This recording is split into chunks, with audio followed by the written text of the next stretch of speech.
And my little unicorn nails. Here we nice. Those are pretty. Let's see them again. Oh wow. Kind of a purple-white iridescent claw.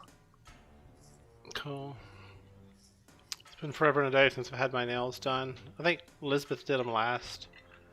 No, I did them after that. I didn't like the job I did though. Well, I don't think you like the job I did, but come on back. I've had practice now. I've done Chris's. Yeah, she did mine, and then I bought my own drill and did my own set, and it was not as good as Elizabeth's. It takes practice. It does. It's Yeah. always easier doing somebody else's, I think. I think you're right. Well, I'll come over with some rum or vodka or something, and you can do my nails. Absolutely. You know what? Bring some tips. I've got glue, and I will acrylic over the tips, and we'll give you some nails. See, they're cut so short. I got the chemicals too. I bought all the bottles and stuff. Bring it all. All right. Now we have to use your supplies. Well, I've still got my drill, and in case you have any gels that need it, I've got a UV light. I'm all set up to go full nail salon here. You are. Apparently, we're going full brownie shop here. Oh, I want some of that fudge you guys are selling. Well, we I have had it. some. The pumpkin real good. So, what'd you think of it? It's really good. It's got a good flavor to it. The texture is really, really good. Definitely high quality fudge. I'm not a huge pumpkin flavor fan. I'm No, hoping to change that.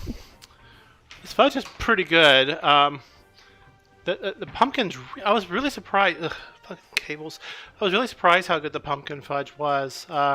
We've been doing some other fudges, and we have like 3 batches. We tried different techniques and didn't like them, so we're like trying to give away all these experimental batches. People are like, well, what's wrong with them? I'm like, well, they're just not the texture we want. There's nothing wrong with them. It's just not what we want. And I'm Sales quality control. Yeah, right. And I never would have thought I would say this, but I'm now tired of chocolate. I'm tired. I don't understand those words. Tired of tasting it, rolling it on my tongue like you would like a wine. You know, it's like, I'm like. Hey, Chris said the wagons are on fire. Is she smoking crack? No, they are. Well, yeah, some of them are. Yes, not all of them. Oh, They were attacked. We'll get to those details when we start. We're waiting for one more person, though. half. Raffair. I'm gonna step away for a moment. Yeah. So, see. You know what? I am as well. all right, we'll go get your cigarettes and stuff.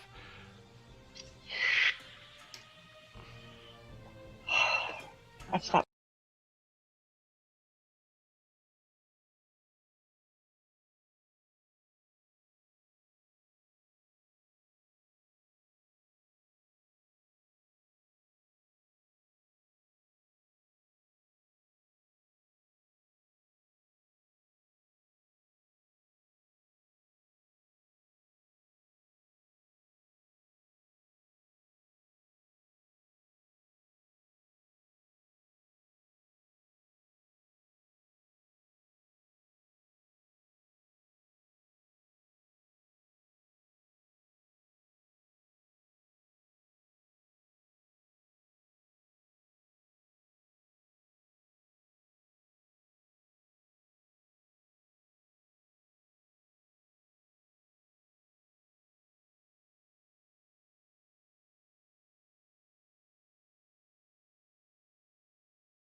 All right, folks, we're ready. If you're ready. Says the host to stop my video.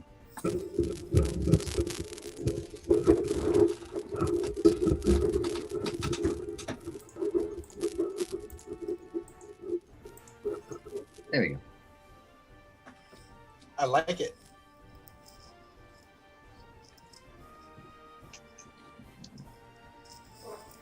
I'm cheating. I just did ears.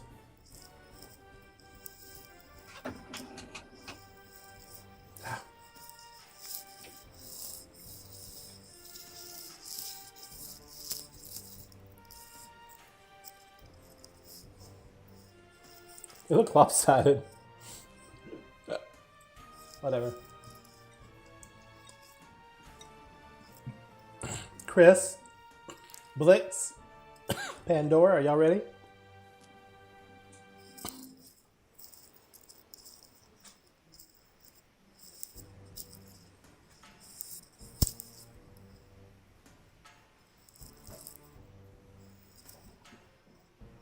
They are lopsided, aren't they? I have a lopsided head, apparently. We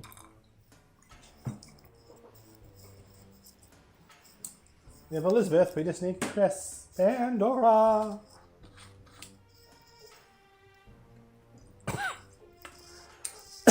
Pardon me.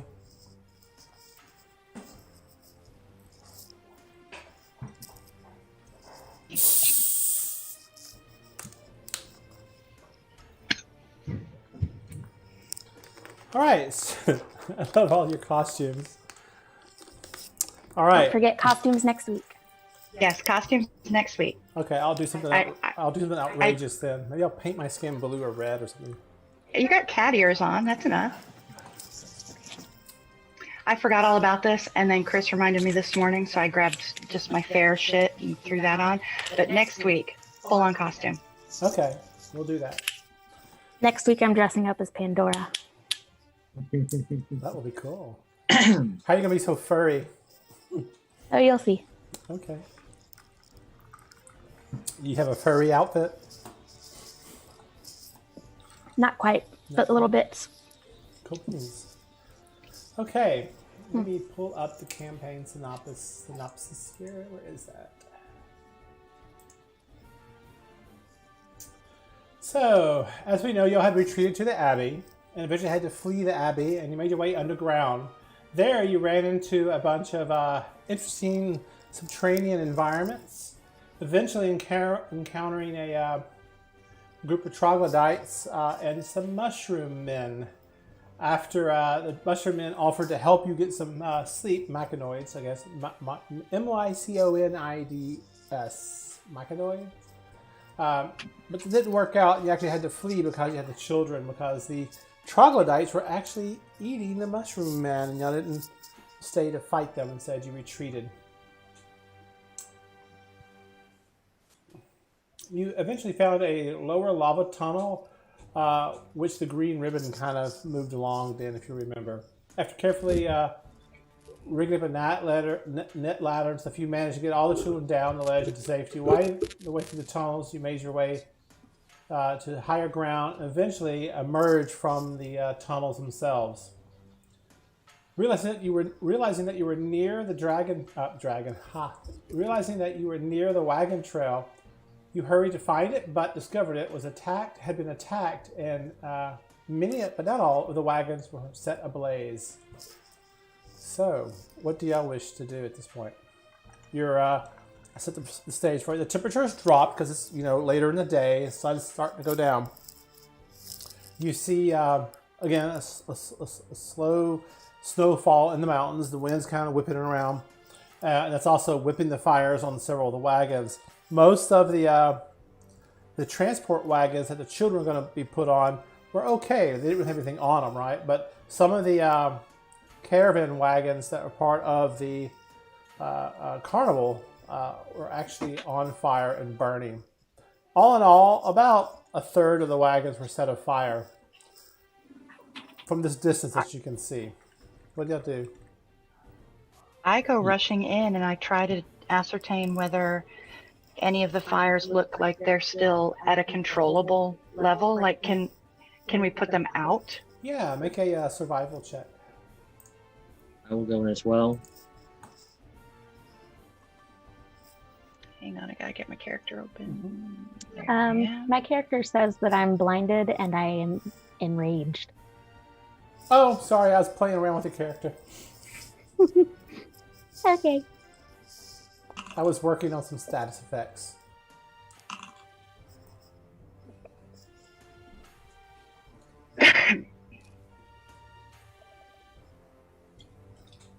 So what do you have? Oh, hang Can on. I also? Let me go back to standard mode. I had the full screen on. Okay, so Elizabeth.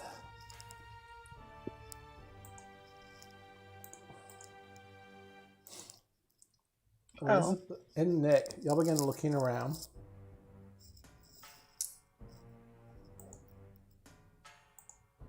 I would like to throw some snow on one of the wagons, please. You like to do what? Throw some snow. Okay. Actually, no. You think the wagons could possibly be saved with a group effort? So there's only a few of them on fire. You think that with effort you could put the fires out? I rally everyone to put out the fires. Come on, everyone, we can do this. Okay. So I help too. okay. So let's go ahead. So I got 1 success, 2 success, 2 failures. That's everybody just on the survival checks. So yeah, you're throwing snow up on the wagons, trying to put the fires out, smothering them. What else are you trying to do to get the fires out?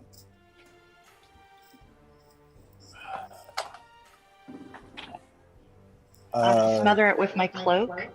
Yeah, do they have like cask of like water or something like that we could douse? Or Raphael, do you have a wind spell? Or rain. Rain would be better. You can make a perception check to see if you see like water that was used to water the pack animals nearby. Okay. Can anyone here prestidigitate some moisture? Becky might be able to. Well, Thermatici.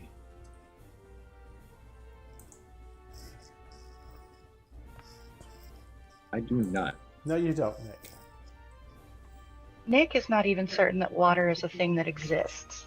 No, he's not sure about water at this time. Fire's freaking me out. Right? Okay. So what do y'all wish to do? So you've gotten most of the fire out, but it's just you need that extra effort. So let's take a look at Becky's character real quick, since she's not here. Player characters. Cats. Gazidi. Spellbook.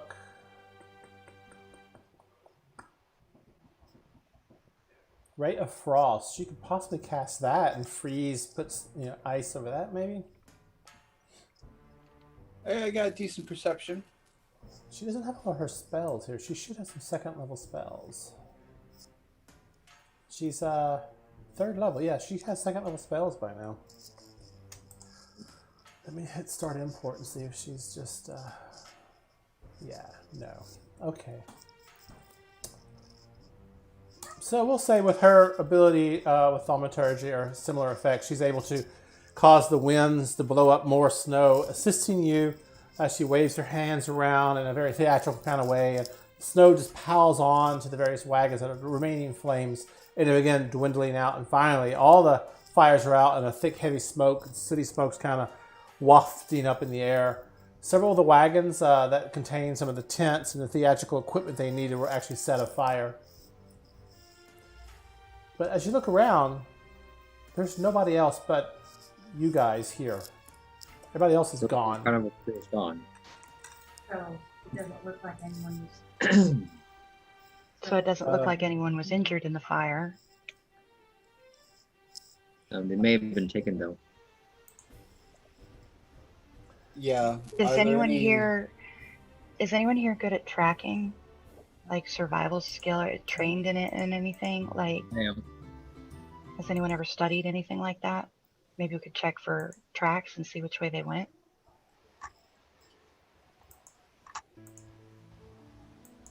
Possibly. What do y'all wish to do? Do want a survival check?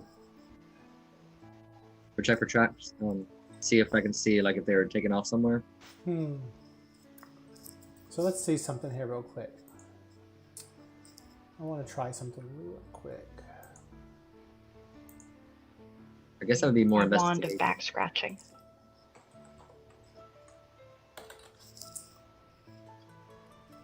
I believe survival is more of just like finding like campsites and stuff like that, or like harvesting animals or anything like that. I think looking for tracks would be more investigation. I would think that it's either investigation or perception. So survival. I think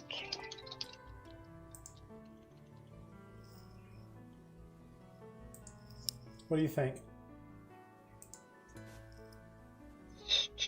it's a survival check. I just found it in the compendium. I am proficient. That's what I'm looking for. Someone who's proficient in it. Hi. Anybody want to help? I would like to help you.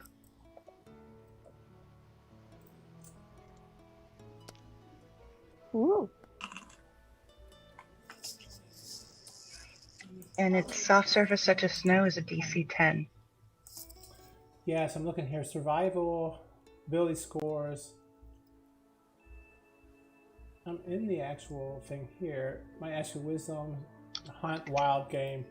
Where'd you find it in the compendium? Here. I just posted a link in Foundry.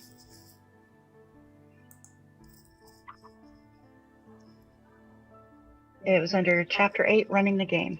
Fuck that. There we go. Adventurers can choose to track based on a survival check, Yeah, and it's a wisdom, a survival DC check. 10. Awesome. Thank you. My pleasure. And I knew that because Ranger. Ranger danger. All right. Ranger danger. All right. So Nick, you did a survival check, and somebody's Yes. assisting you. Nobody was assisting me. All right. Chris did a survival check with me assisting. Again, Nick, you're just totally taken aback by these fires and the beauty of the art that was here in these wagons is just totally obliterated. And then you kind of look around, all you see is soot and dirt and tracks in the ground. You're like, you're kind of slightly taken aback by it. And let's see, Pandora, you did a survival check too? Mm-hmm. So you see your friend Nick slightly discombobulated, but you kind of look up off to the side, and you do. You see just a hard set of tracks, like a lot of people were herded off here, into off to the side of the wagon train. It leads down kind of into, for lack of a better word, like a gully, and then begins winding off into the distance. And the sun is beginning to go down, the temperature's dropping, and it is getting cold. What do you do?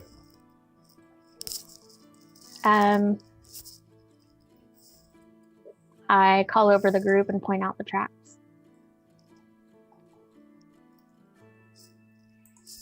Do you think we should follow the tracks or go ahead and try and make camp here with the kids first?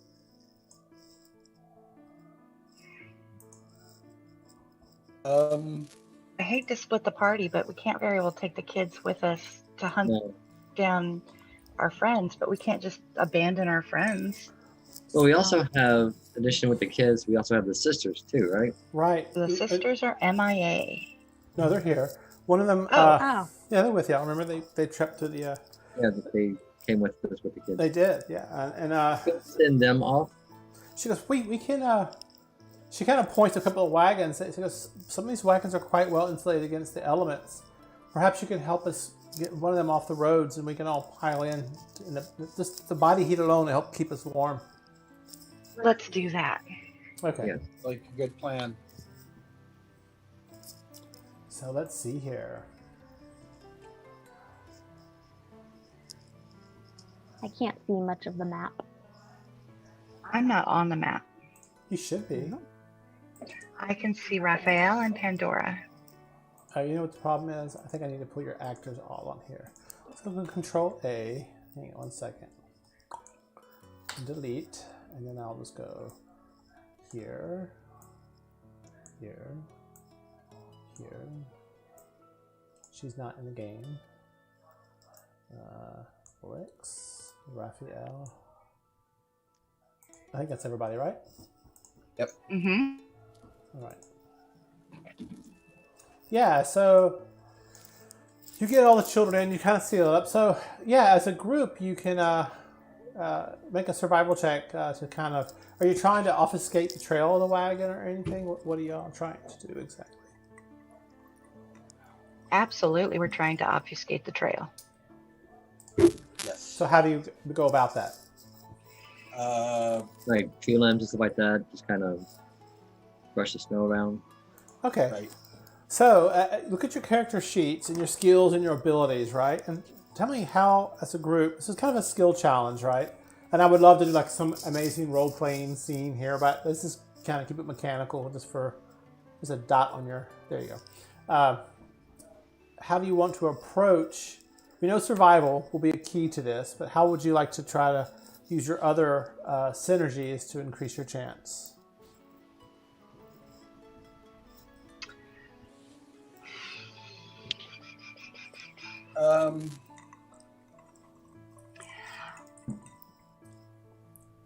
Y'all, I'm really, really good at hiding and being stealthy. So That sounds like a I good feel- approach. yeah, I feel like I can help with trying to arrange some kind of natural looking shelter so that the wagon is not so obvious and the kids are kind of hidden from view. Okay, so we have survival, which allows you to actually hide the trail. And then Blix can assist in saying, no, you didn't do a quite good enough job with her stealth checks and her perception. So Yes. that's good. So who's going to help do the survival stuff to help hide? I'll help with that. I'll get like some tree limbs and Okay. some boughs and stuff like that, and try and like sweep away and like help prop up and. Okay. So I'm going to say, with Blix's help, you have a synergy here. So you get advantage on your check. And Blix, we're going to say you're going to use perception and your stealth knowledge. So I'll give you an advantage on your stealth check. I'm sorry, advantage on. Do you want a stealth check or a perception check? Let's do stealth, because you're using your perception to determine if the stealth is good enough. It's kind of a weird ad hoc kind of house ruling here. Do you want it public or blind? You can make it public. Good.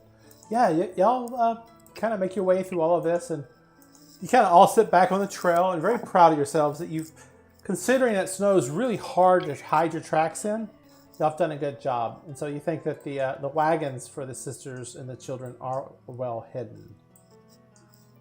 Yay. All right. Does anyone need to heal up or anything before we follow these tracks? We had that short rest with the shroom people, so I'm good. I'm good. I'm good. Ready to go. Let me take a look at my wand.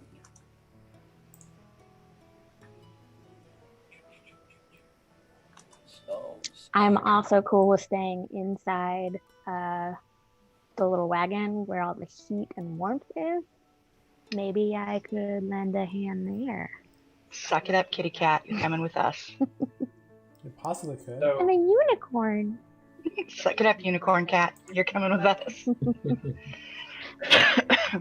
so if I remember Unikitty. right, we did a mass cure wounds sometime last time.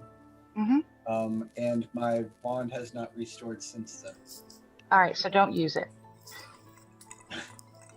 Well, how many Well- charges does it have? It has one single use, lesser cure wounds.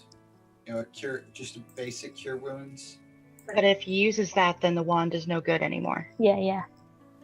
I have all 15 points in my lay on hands pool that I can use as long as I don't die. I can do my cure wounds. Yeah, I have one regular cure wound and Spare the dying, of course. So what are you trying to accomplish here exactly? Nothing. We're just saying. brainstorming. We're talking about, if we need healing, what resources do we have? Should we take a long rest so that my wand recharges or not? Okay. I am strongly against doing a long rest at this time because the longer we stand here The further away they get. dithering, the further away they get. Yeah, I think we're good to go. I traveled with these people for many years, and I would not like to see them come to harm. So And I Raphael, am proficient in medicine as well. okay. So you're going to head off. I need, because of the temperature dropping so suddenly, and Raphael, there's a weird static when you're talking. It's coming over your mic. I'm not sure what it is. I need everybody to make a Constitution saving throw, DC 10, just due to the cold weather. Oh, If you get a failure, note it down. If you get 3 failures, you're going to have an exhaust condition pop in, okay? okay. All right. I mean, So who has We have 3 failures here individually, not collectively. Right. Let me get a piece of paper so I can just note it myself, too. I guess my fur helped. I'm going to burrow as close to Pandora as I can. But if I'm standing up, that means you're burrowing in my butt. Suck it up, kitty cat. Or my primordial pouch. You've got a goblin in your butt now. No anal for, okay? Hey, don't yuck my yum.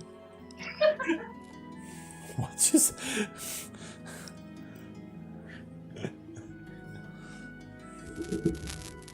I guess I probably should have started eating before I started drinking. Yes. Depends on what your goal is. Well, when I lived in New Orleans, I would hang out with some of my friends and no, we're not going to eat brunch or dinner or lunch before we go out and drink. That would make it more expensive. That's true. Like, okay, let's go get drunk, I guess. When I only have this one tiny but beautiful bottle. It is so little. It is beautiful. All right, so y'all begin heading out into the woods, making your way into the mountains, making your way through the snow. I need all of y'all to go ahead and just give me a athletics check as you power your way through the snow.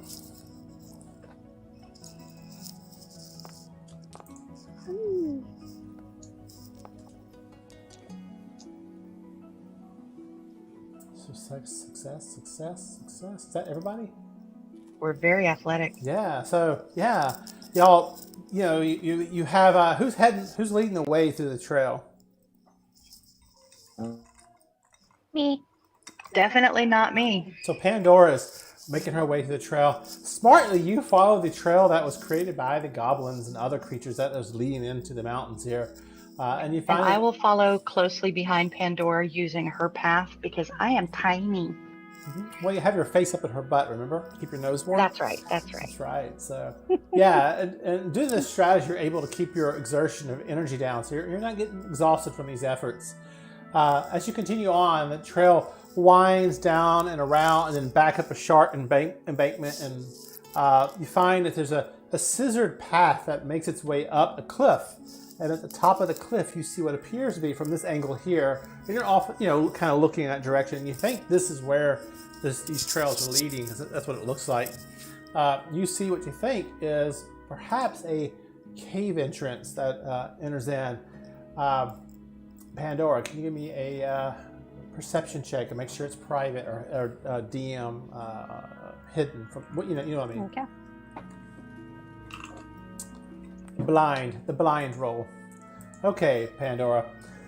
So you're kind of looking off in that distance, and snow's blowing by, kind of particulates in the air, obscuring your vision, and you see this where you think the path is going, because the scissored path going up the cliff is very obvious, and then you see up there on the cliffside above you, you see the banners of some kind of goblins flying.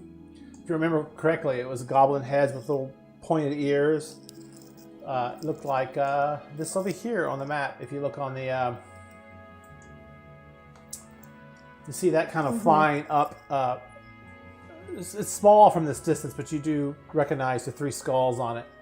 So you're pretty sure this is probably the goblins where they have retreated to. And about that time, due to your good roll, you see what appears to be a sentry kind of come out. The little goblin kind of comes around and looks around and then passes down below y'all. So they weren't really saying you were doing stealth checks or anything, so I asked everybody to go ahead and just give me a regular. Let me check here real quick. What do I want?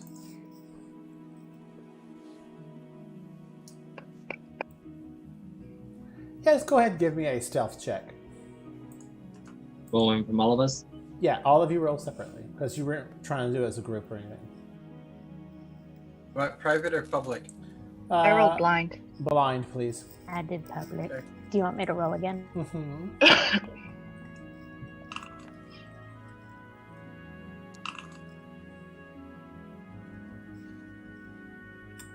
So Raphael rolled, Blix rolled, Nick rolled, and Pandora rolled. And yes, you had 3 successes. 1 very bad failure. Was it me? Not this time. It's Raphael. At the last set, The fumble. so Pandora, you see this goblin kind of looking out. His eyes begin scanning across the canyon where y'all kind of like are moving. What do you do to prevent your group from being seen? Can you repeat that last part? So, like I said, the goblin kind of begins scanning the canyon down below the cliffside. What do you do to help keep your group from being discovered? This will just set the DC number I picked based on your description. I motion for everybody to quickly run closer to the mountain so that we're hidden underneath the cliff edge. So you're going to move up against the cliffside, or you're going to move like towards where he is and up against the cliff? Is that what you're saying? Yes. Okay. I follow those instructions as quickly and stealthily as I can. We have 3 successes. I set the DC at about a 12. See how quickly, within the snow is blowing about, you quickly duck and you move towards the cliffside. Right when his eyes sweep over y'all's area. Thankfully, due to the tracks that were already in the snow, he doesn't attribute the new tracks to anything. And he kind of goes back inside. Do all of the tracks lead up the cliffside, or are there any tracks leading like away into the woods? So you'll have to like search around a little bit for that. Is that what you wish to do? Yes. Okay. So Pandora, go ahead and give me a perception check. Your target number is a 10. You want me to public or blind? You can make it public. Booyah! What a roll, huh? Well, so you kind of break away from the group for a moment. You kind of look around, scan.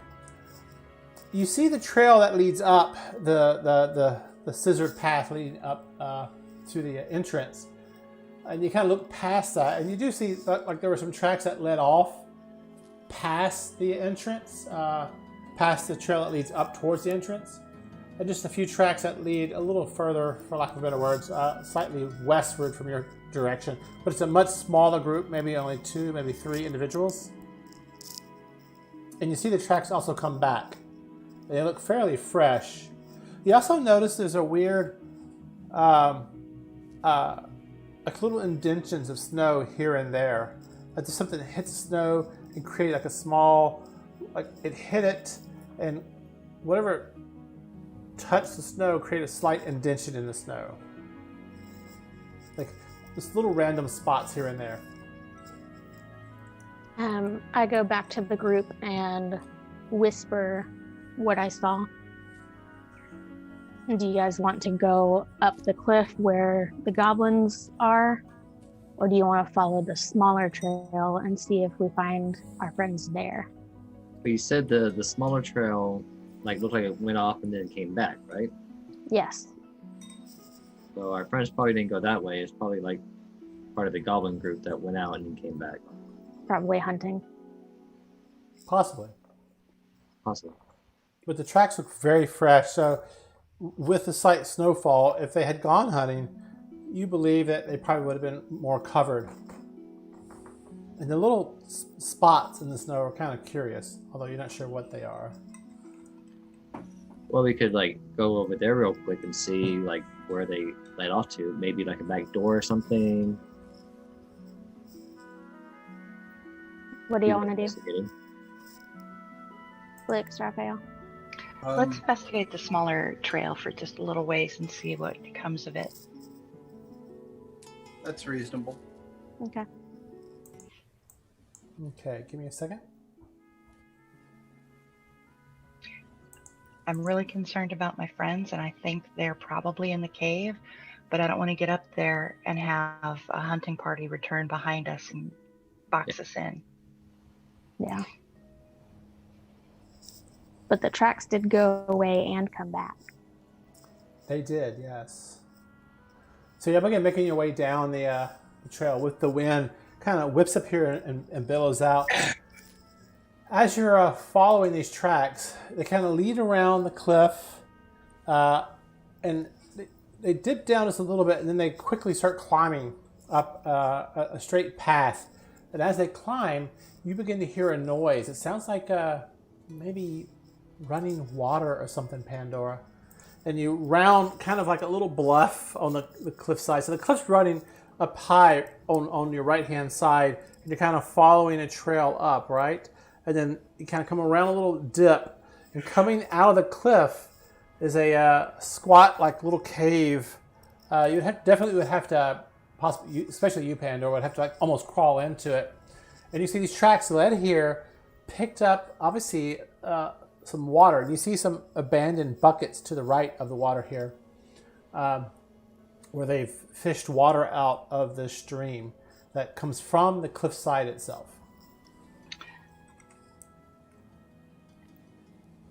All right, you guys, back to the cave? Yeah, let's go back. This just water.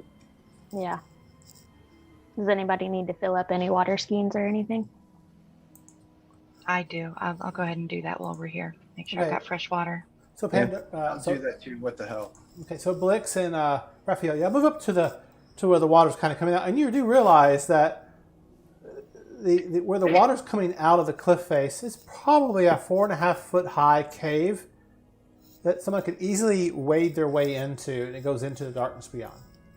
Begin filling up your water skins. After a few moments, you have them full. What do y'all wish to do?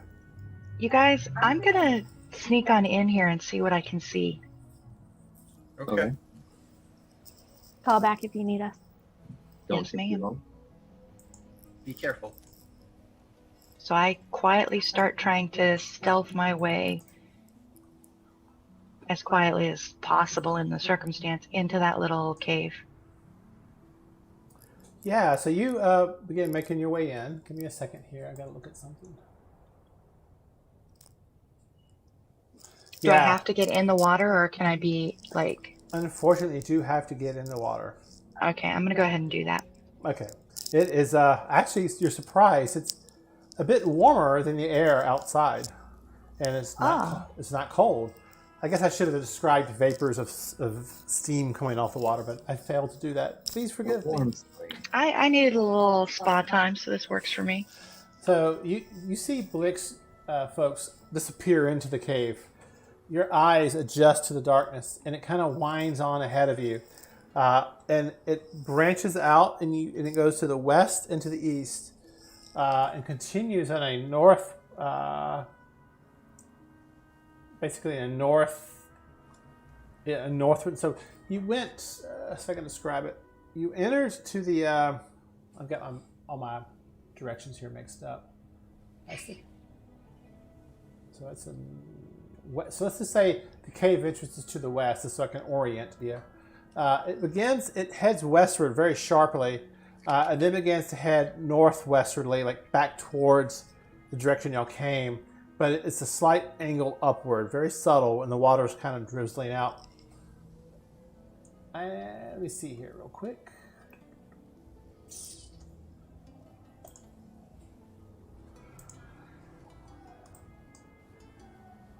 What do we have here? Weird. I don't get your.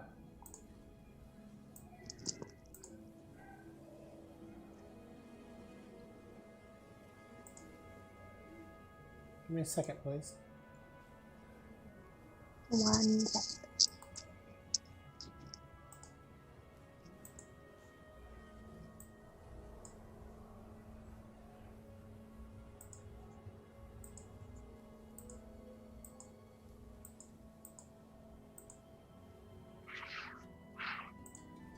Wow, that's bizarre.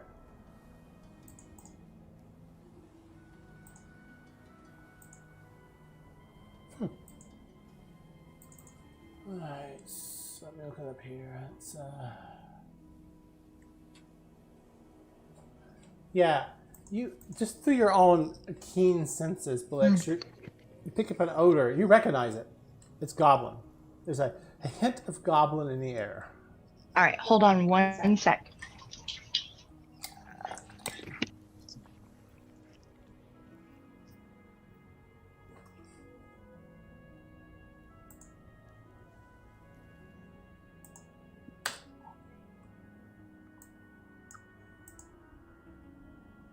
So is it just like a musky goblin smell, or like goblin food smell? She's not here to tell you. All right, can y'all hear me? Yes. Yep. Sorry, I had a 3-hour meeting this morning, killed my headphones. All right, I smell goblins, so I'm gonna head back to where I left the rest of the party. Right. And when I After a get few there- moments, you emerge out of the cave. That cold air suddenly bites into you, and the water's kind of splashed here up and on you, and it quickly bites into you. You realize just how cold it is outside. I need Yeah, I'm everybody. staying in the water. I know you are. I need everybody to make a Constitution save. Blix, you have advantage, and you can make it public.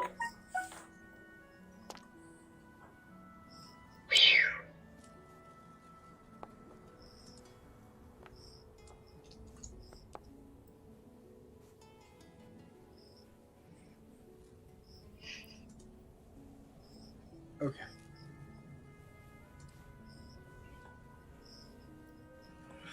Just barely made that one. Okay.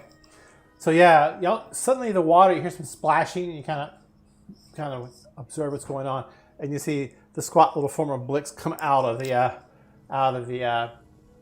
cave entrance, and she kind of looks about y'all, and she's just like vapor of steam is coming off her body. Obviously, she's much warmer than the environment around her. I'm hot, baby. Y'all, I can smell goblins in this way. I think this might be a back way into the cave. I really think we should explore going this route. Sounds good. Are y'all in? Yeah. Yeah. Besides, this water feels fantastic. Ooh, It's warm, Pandy, it's wet, but it's warm. but it's But wet. all right. So everybody likes wet pussy though, but Except the pussy. Oh my god. Whew. All right, moving on. That's so bad. Okay. You went for the low-hanging fruit. You're better Right. than that, Raphael. Yes. no, I'm not. Y'all begin making your way back into the what you think might be like a goblin warren or such. Right? I'm going to take the lead if the rest of the party's okay with that. Yep. Yeah. And I'm going to be lead behind you. stealthy. All right. I'm trying to figure something out. Give me 1 second, please.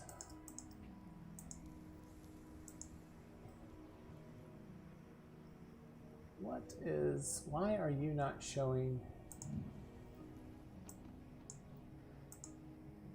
Let's see here. That looks the same. Image. That all looks the same. Position. Vision. Resource. Huh. Meow. Meow. Heard my Very weird. friend. Okay. So who's in the lead? Blix? Is that correct? Yes, that's correct. All right. So Blix is in the lead.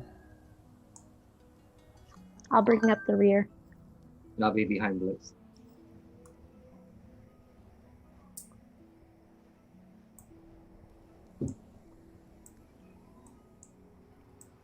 And I'm just because it might come up later. Did we leave Cats with the kids, or is she a silent tag along on this little adventure? I think- She stayed with the kids, unless one of y'all want to run her. No, I'd say leave her with the kids. That makes sense. They'd need some protection and some warmth and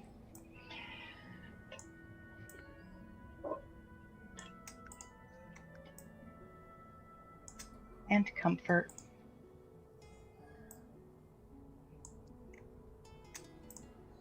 Give me a second. I gotta correct a map problem. You may have multiple seconds. Take minutes even if you need. No.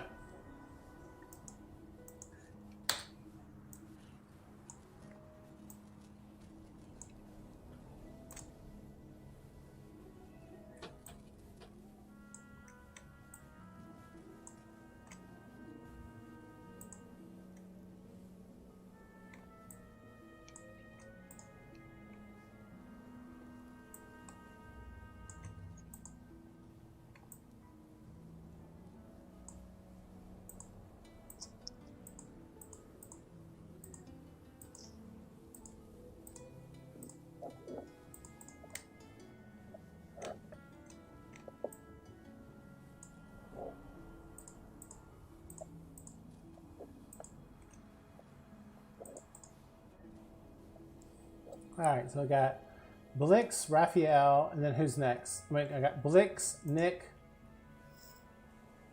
Raphael, I guess? Yes. And then Pandora in the rear, right? Mm-hmm. Whose cat is that? That's my cat. I was like, where's my friend? Yeah, he's not sure why I'm in here.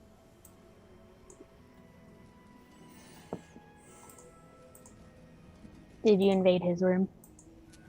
It's Macy's office. So she's usually here. So he's kind of confused. And the feathers are probably weirding him out. You're not my mom.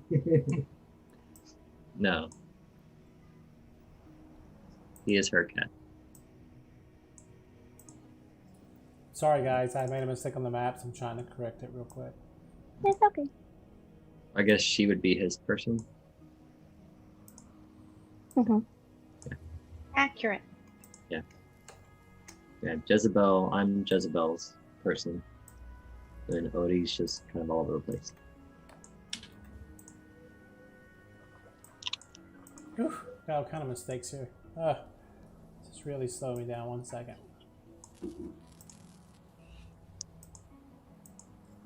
Let me zoom in here real quick.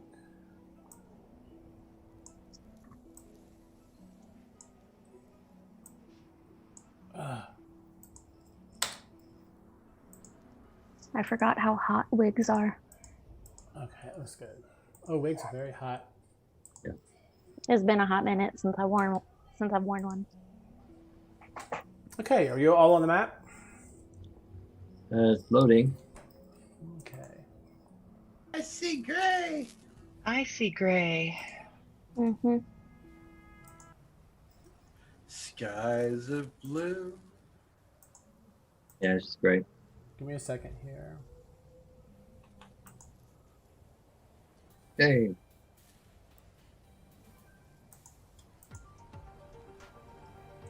Okay, so Pandora, let's go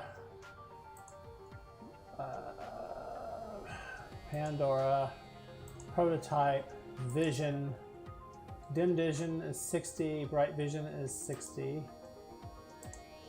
Okay. Nick, prototype, vision, your bright vision is what? Oh, I see what the problem is. So what's your dim vision, Nick? Don't know. Where would I find that? What do you see what do you see? You have dark vision or not? I do not have dark vision. All right, that's why you can't see. I have dark vision. Blix 60 feet. My dark vision is 60 feet. and Very Pandora. dark in here. Mine is 60 as well. Okay. So the only person who shouldn't be able to see, yeah, you should see kind of like a gray. Yeah, it should be very dark on the map itself. Nick, hang on to me. I will. You see water, Blix going north from where you are, and it branches off west and it goes eastward. What do you wish to do? Do I have a sense of which direction would be towards the cave that we had been looking before we followed this other trail? Yeah, make a survival check on that. I'll give you advantage because you're so used to being, in cramped quarters and caves and things like that. Thank you. Yeah, you think possibly continuing northward would get you closer because you're going Okay. back. See, you went westward, right? And so you went westward. Where's the camera? You went westward in, and then you began arching upward. And so if you keep going northward, you think you're going closer and closer to the entrance. Although you're a good distance from it, but you're definitely getting closer. Does it seem like this goblin smell is coming from that direction, or can I tell? With your roll, yeah, you can. You think All it right. might be. You can make a perception check if you want to get a better idea. Or you can go with your. No, I'm going to throw caution to the wind. I'm on team fuck it today, and I'm going to head north. All right, what are you drinking again? All right, so you head north. Nyx follows behind you, then Raphael, and then Pandora. And you hear a dog barking off in the distance. To the west and the east, the water goes. You hear what it sounds like a gurgling sound that's kind of coming from the west, and then you hear a stronger sound that's kind of coming to the east, like. But to the west, you hear like water's gurgling and bubbling or something. You're not sure what exactly. And the sound to the east is what? Like the water's rushing more. Like rapids? You don't know, but just observing, you do see the easterly branch of the water here is moving. It begins to move faster as it heads easterly. And to the west of you, it has a more lazy kind of path. All right, I'm going to head west. Okay. You head west for a few feet. Your companions follow behind you. And we'll move you. And you see what appears to be the water kind of comes out of a slight cave. It's like it goes into the wall, and the wall only has like an inch or two above the water. Does that make sense? What I'm saying? Yeah. So you'd have to duck to go beyond this point for a short distance. You're not sure though. Okay. Here's what I suggest, you guys. Nick, I'm going to hand you one end of my rope. Figure out I'm that. going to tie the other end around my waist. If I tug, if you feel like two sharp tugs on the rope, pull me back super fast. All right. So 2 tugs, pull back fast. Yep.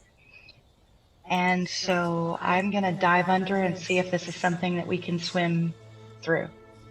Can I request to hold on to the very tail end of the rope to help pull? Sure. So Blix, what do you do? I tie the rope around my waist and I dunk under the water and try to swim under that wall. All right, you do. You duck under the water, and the warm water splashes past you, and you come through, and you see what appears to be some kind of cave. Your head kind of whoosh above the water as you look up, and there's a cave, like a small cave, very low ceiling here. You see what you think is an exit to the north of you into what appears to be some kind of hallway. All right, being careful not to tug on the rope, I untie it from around my waist, and then I give, let's say, 3 slow, long pulls so that they can't be mistaken for 2 sharp tugs. All right, Nick, what do you do? All right, so I feel the 3 tugs. It's like she's pulled on it like 3 times, like really slow. Um, We should have worked out that signal too. um, I'll give 1 tug back. All right, I give 1 tug back. 1 tug would be yes. So I go under the thing. All right. And you can follow the rope because I kept a hold on my end of the rope, so you can pull yourself along the rope under the water because I know you can't see so good. So you see Nick suddenly emerge from underneath the water. Kind of splays his hands around, finds you, touches your face. Oh yeah, that's definitely Blake's and her sharp teeth. I recognize the goblin face. I give 1 tug on the rope again. Hey, Raphael, I think we should follow them. Yep. I concur. You want to go first or shall I? You go first. Come back and tell me if we shouldn't go. Okay. Otherwise, I'll follow. But I don't want to go How about I underwater. just tug on the rope again to let you know that's safe to come over, okay? Okay. I would often carry you on my back, but it's not possible here. Still have to go underwater. Uh-huh. Good thing I'm not in my were-tiger form. It'd be terrible. So I go under the water. Okay. And then I tug on the rope now that I'm safely on the other side. Welcome to the party, Raph. Thank you. Begrudgingly, I follow. Party time. Be excellent, dudes. So Blake, you begin making your way up. The smell of goblin is and Elizabeth. other bestial creatures is much stronger here. You step out of the water, it kind of drips. Your green screen's kind of going nuts on you there, but Sorry. that's okay. You know what? It's time to ditch the green scarf. Yeah, that could cause problems with green screens. And the water's dripping past you, and you begin to cool off a little bit. Even though it's in these caves and it's naturally warm, it's a little bit cooler. You step to the edge there. The corridor goes to north-northwest and goes eastwardly. And about that time, you see coming around the corner over here what appears to be a goblin. And he kind of comes around the corner, and he's chewing on something, and he's muttering to himself like. He kind of looks down the corridor, and then he looks off in the other direction. Do you wish to do anything, or what? Yeah, I wish to hide behind this wall right here. And I signal back to the guys behind me to be very quiet. Well, that's kind of weird. What the hell is that all about? I'm just sitting in the water being still as possible. I don't know what's going on. I would like to sneakily move up here out of the water because it's wet. Okay. Let's see here. But you only feel wet when you're out of the water. As long as you're in the water. I'm not an otter. I'm a cat. Can you give me a blind stealth check, please? You're actively doing a stealth check. Me? No, Blix. She was the first one out. Yeah, you quickly duck back. He seems so involved in this food, he didn't even notice you step out for a second like he did, and then step back. And then he continues on northward out of sight. All right. I turn to Pandora behind me and I say very, very quietly, "We found the goblins."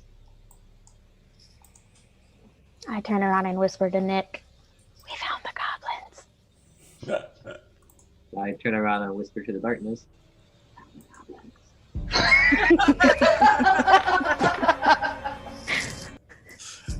The darkness stares back and goes, "Oh, the goblins." I'm glad the darkness is on our side. So what do y'all wish to do at this point? Are you all ready to move in? Everybody ready? Yes. Yes. All right. I am going to stealth very quietly to right here. Okay, so you'll begin moving into the actual corridors themselves. These are definitely lava tunnels at some point or another that had naturally formed here. Just you have the 1 second.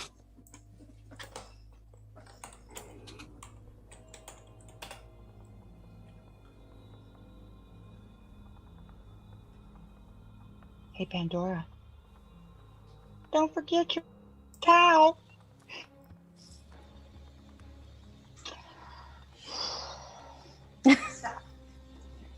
I'll find you the reference later. In Cali? Yes, towel.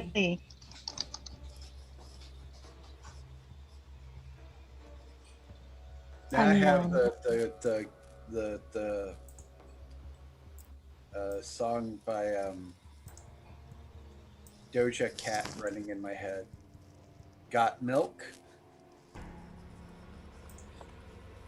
So I dropped an image on the map. I'm going to enlarge it real quick here so y'all can see it. is in darkness. It's not letting me. What the hell is it? It's under the fog of war. It's something, right? Let's see here. So it says it's okay. Let's go token and image, and let's zoom that SOB up. Are you able to see that in the map? Probably not, huh? Probably not. That's okay. Oh, I can see it if I scroll in. All right, anyway, so I was just trying to show y'all what a lava tunnel has. A very odd kind of smooth top around it, but the bottom is where like it's all crumbly and stuff where the rock is eroded. It has that very volcanic like texture to it. It's very like pumice, if you will. That's the word I'm looking for. So, Blix, you move to the corner here. The corridor continues as you kind of quickly spy around the corner here. It goes to the west, and it goes to the north, and you think it might also go to the south. What are you doing, though, as you're moving through the... I'm listening for any sound of goblins coming this way or nearby. I'm smelling to see if I can smell which direction they're at. Okay. And let's see, listening, smelling. That's about it. All right. I'm looking to see if I see any goblins. All right. So give me just a stealth check, public, please.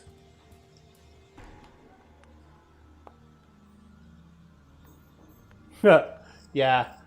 So, okay, yeah, you don't see an evident goblin where you are. Like I said, the corridors continue north from where you are, westwardly and possibly, you think, maybe to the south. You do hear noises and conversations going off that seem to kind of echo off to the westward location, like and goblinoid discussions. Did I see which direction that one goblin? Yeah, he went to the north. He went,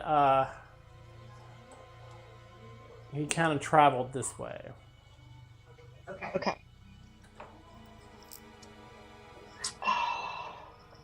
I look back and see if my party is joining me in this little endeavor. What are y'all doing, guys and I'm ladies? holding on to I Panther. follow. You follow? Yeah. All right. What kind of armor are you wearing, Pandora? Chainmail. Okay. Nick, what kind of armor are you wearing? Breastplate. And Raphael, what kind of armor are you wearing? Leather? Okay. Everybody in metal armor, please make a stealth check at disadvantage. And make it DM blind. Question, my chainmail is, I have like a padded cloak on underneath my chainmail. Yeah, but your disadvantage. chainmail still clinks. Okay. There's a link if you want to see what a lava tunnel kind of looks like.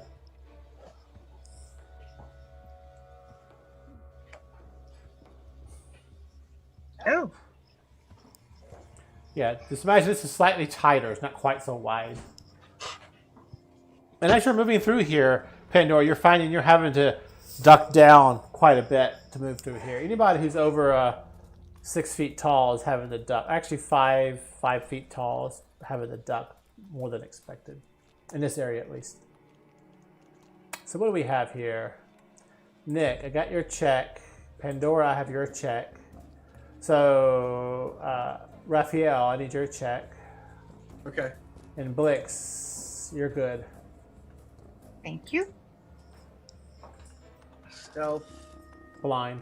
blind, normal.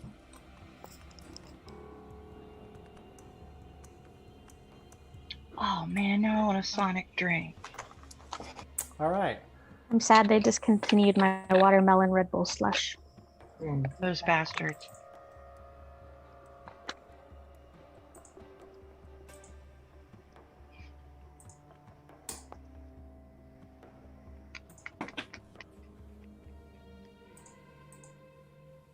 So we have 1, 2. All right.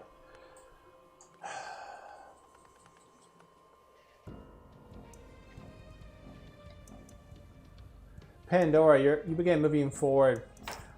Blix, you hear Pandora's armor clinking and making noise, and it begins to travel through the tunnels. Quite obviously, is there anything you wish to do? I gesture for Pandora to freeze.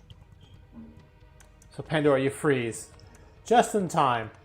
As you see a goblin step up in this direction, and kind of begins looking around. I need both of you now to quickly make additional stealth checks to hide and not be noticed by the goblin who's stepped forward and is kind of looking around. Now you have advantage.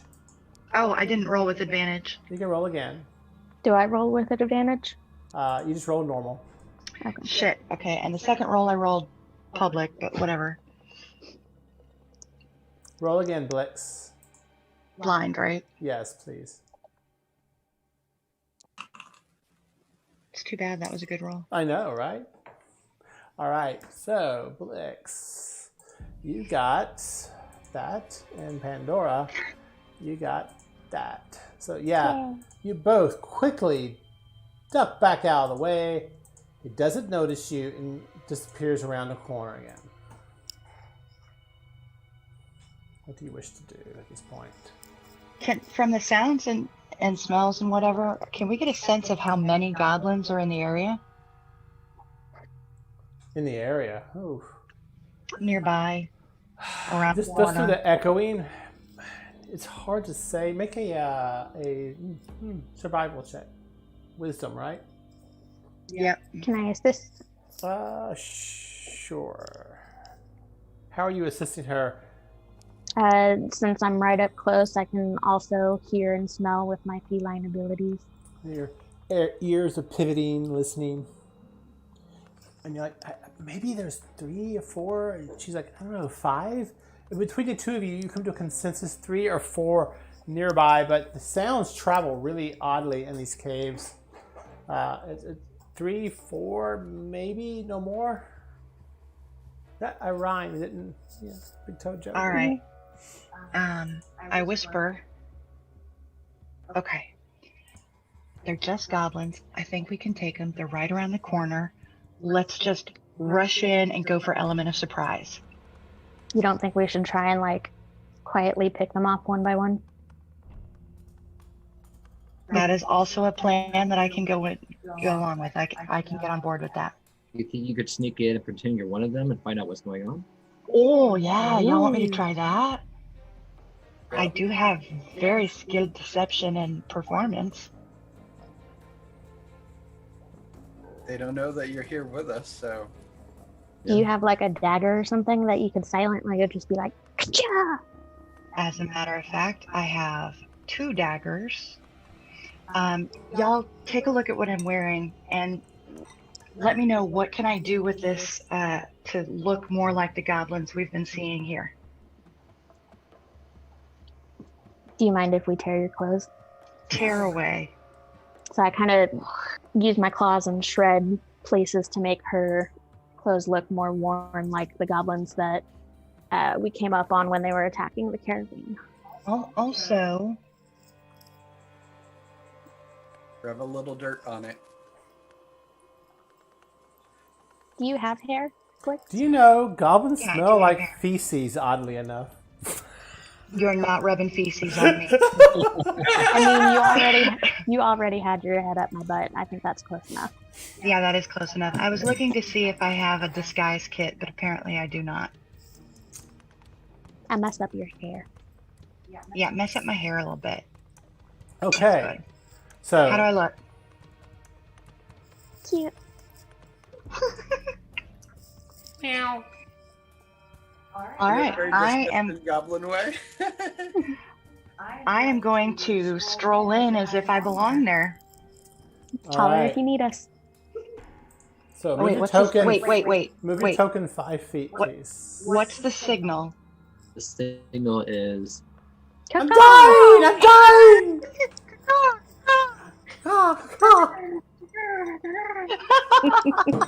Okay. I am going to right here. All right. I'm going to wear out, transform into my were-tiger. All right. So you're transforming into your were-tiger.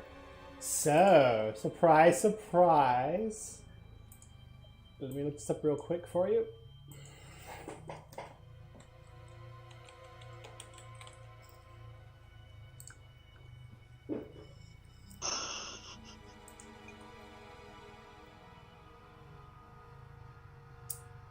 I'm not gonna lie, I'm kind of Give hoping me to a have to need to. Constitution saving throw, please. Me? Yes. Because there's always a chance that you just go crazy. All right.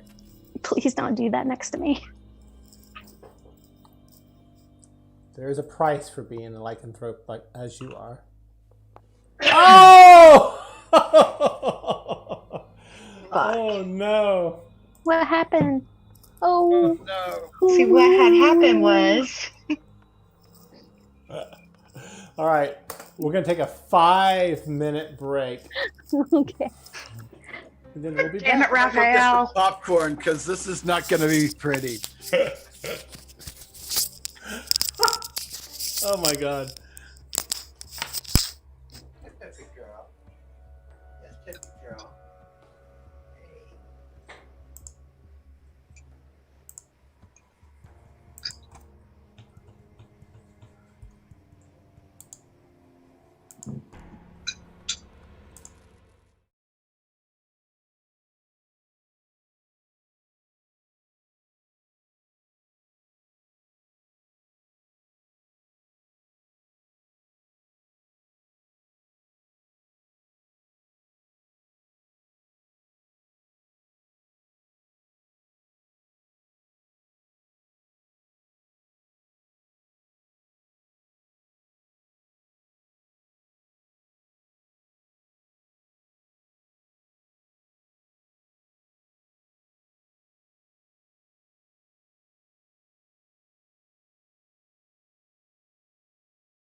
You talking to me or the dog?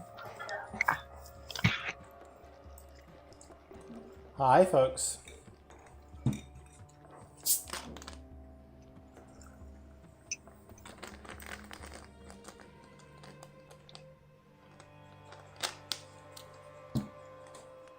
So I noticed my microphone picks up a lot more ambient noise. I dig it.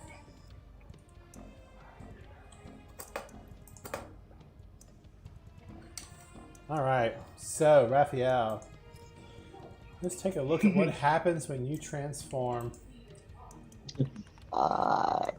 Is he even there? I don't think so. No, he's not.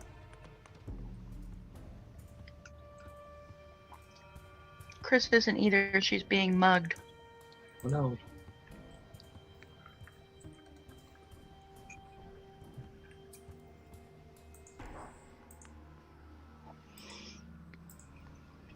I'm having some comfort gummies to make up for the failed transition.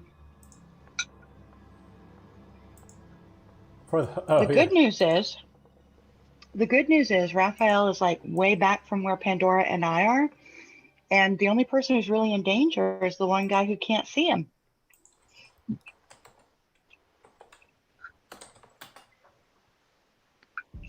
Hmm? Mm-mm. He stayed back here.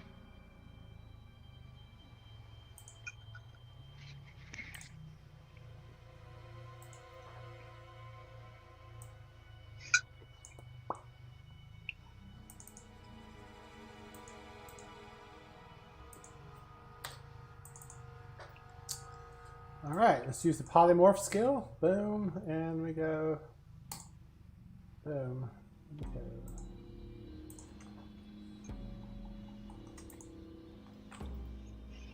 Raphael, you back yet?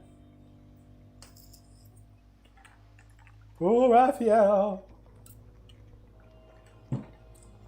Oh, Raphael, wherefore art thou, Raphael?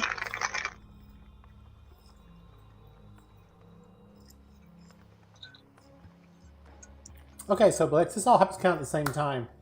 You walk around the corner, and you see the corner goes south, and you see it goes west, north, and also goes north to the south over here. It goes up in this direction, it goes in this direction, and goes southward. You know the goblin was off in this direction, but the corner of the wall is kind of prohibiting you from seeing around it. What do you wish to do? I am going to walk confidently to right here. Okay. Oh, sorry, not on top of the guy.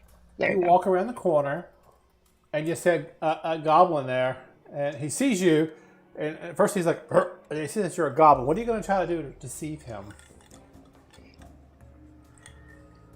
I am going to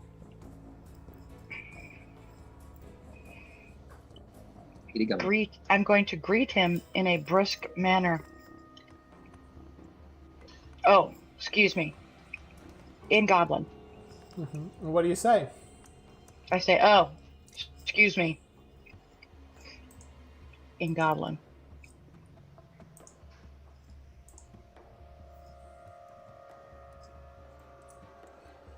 He kind of looks at you for a second, and he goes, "What? Who are you? I don't. He's kind of looking at you, squinting his eyes a little bit. He's got battle scars across his face. Obviously, he's taken some damage. One of his eyes is in really bad condition. He's squinting, looking. Who are you? I say that, but who are you? He smells. I don't know you. Who are you? He smells the air. Yeah. You smell nice. Thank you. He snarls a little bit. Jagged teeth. Really bad dental care plan. This looks terrible.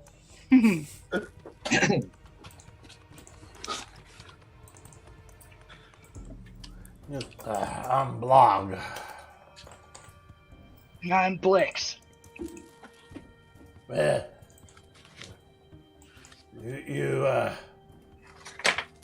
You come from the new ones?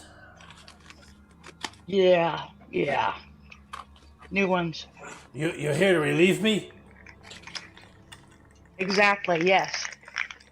All right. I've heard a few noises, but I think it was just rats or. I don't I hope know. it's rats. I'm hungry. It is the post is yours. He shuffles past you, begins walking away.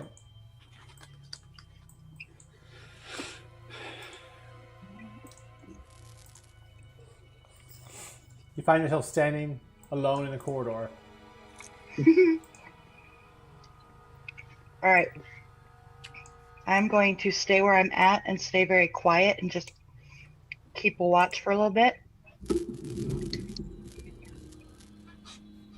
See if anyone else from his group comes our way. All right. Like, not for a long time. I'm not going to immediately rush over to tell Pandora to come on out. Yeah. No, nobody seems to be coming your way. It's quiet.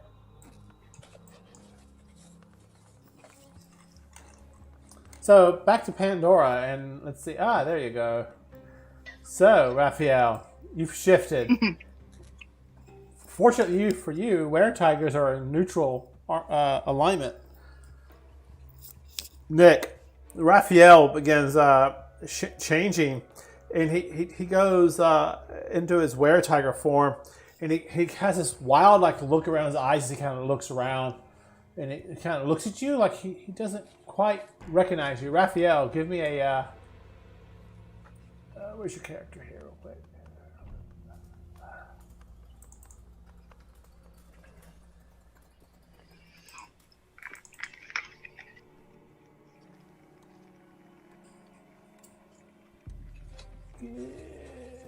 An intelligence check, please.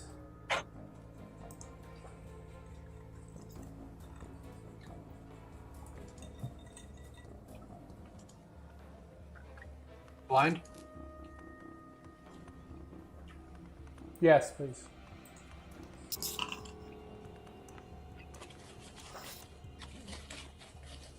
So you're able to clear the fog of your mind as the curse of the moon rips through your body. You go further into the were-tiger form than you intended to, but your intellect pulls you back the last second, and you recognize Nick, a companion of yours. Yay. But It was a smell. you've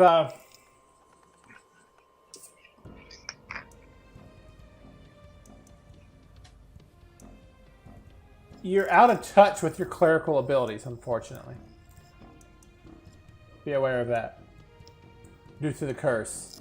So you have basically your bite, your claw, and you can use a melee or a ranged weapon if you have that at your disposal, okay? Alright. Alright. Back to the group. Right. Blix, I'm just Pandora, going back. Nick, what do y'all do? All right. I am going to tiptoe back to this corner and gesture for Pandora to come on out. I sneakily step forward. Alright. You can move your tokens as you desire. All right. And then once I've gestured to her, I'm going to come back to here. Yeah. Somebody needs to go tell Nick to come on up. Yeah, I'm just staying in the dark holding my sword. Okay. I come back here. You see Nick and Raphael. Raphael has switched into his were-tiger form, but he doesn't seem like he's here. He's kind of discombobulated, slightly out of it. He sees you come around the corner. Nick, make an intelligence check, please. You can make it public if you like. You want me to do an intelligence check? Yes, Nick. I'm sorry, no, Raphael, my bad. Okay.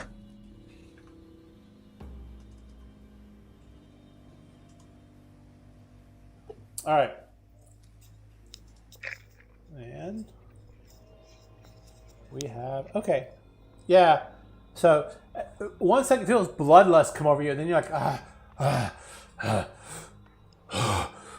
he can't. You notice Pandora and Raphael's kind of breathing deeply for a second. He kind of glares at you, as bares his teeth. It's quite fearsome, actually, as a tiger. And then suddenly he kind of relaxes for a moment. Although he's gorgeous, he's got that were-tiger kind of fur going over his body and stuff. It looks quite beautiful, actually. I slow blink and then half open my eyes at him to smile. There's a link, kind of what he would look like in were-tiger form. Anyway. Everything okay, Raph? You good? So Raphael, you can roleplay your current situation. You're aware that the curse is taking hold of you stronger than normal. Do I recognize my name? Oh yeah. Okay. Just that transformation was harder than I expected this time. It must be too close to the moon. The full moon. Gotcha. Anything, like you need anything? You good? I'll be okay. Thank you. Okay. Blix has gotten us passage into the goblin's hold. Nick, grab onto my tail and follow me. I do that. Also, kind of put a hand like where I think Raphael's at, and it's like, transformation's hard. Be alright. It is. All right. See how move forward? Yes.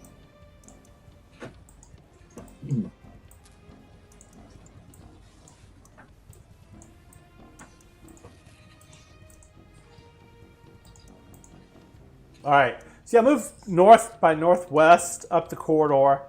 It also heads off to the east, and also it splits here in multiple directions. Pandora, you see Blix to the south of you. What do y'all do, guys and ladies?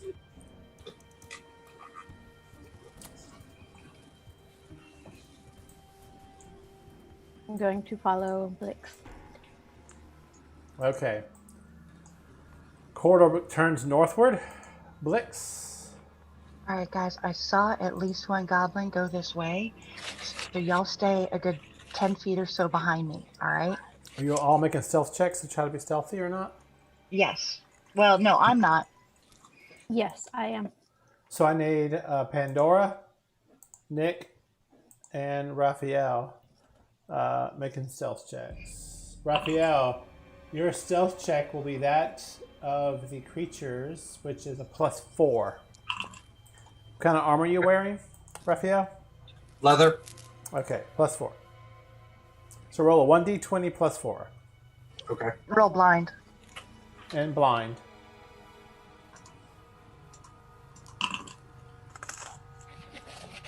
Okay. All right. All right, Blix. So you move up north. Up ahead of you, you see what appears to be, in this area right here, a idolic symbol of the goblin tribe.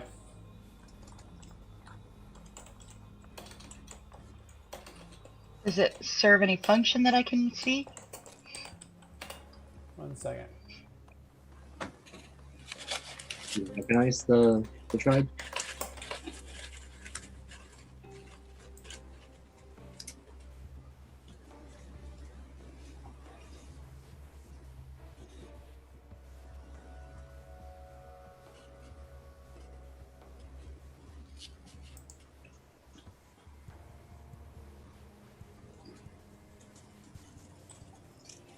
Yeah, it's you see the 3 skulls, but you also see the heraldic device of Bar Griviak.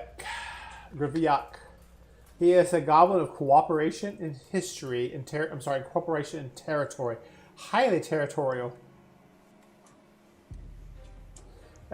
He is also known as the Peacekeeper because he tolerates no war between goblin tribes. You do know that he is not a gentle god, and he desires to see goblins destroy their enemies. I will post this information in chat for you. Yeah.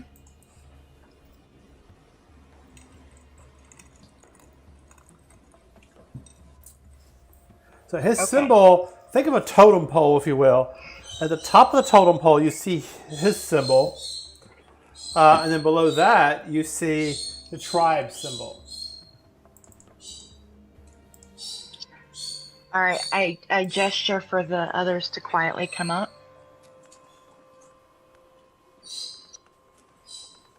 All right, guys, from where I'm at, I can kind of see there's probably a goblin off to the west, and I think to the north as well. And I'm not sure about the east. There's not going to be too much farther we can go without probable combat. What do you want to do?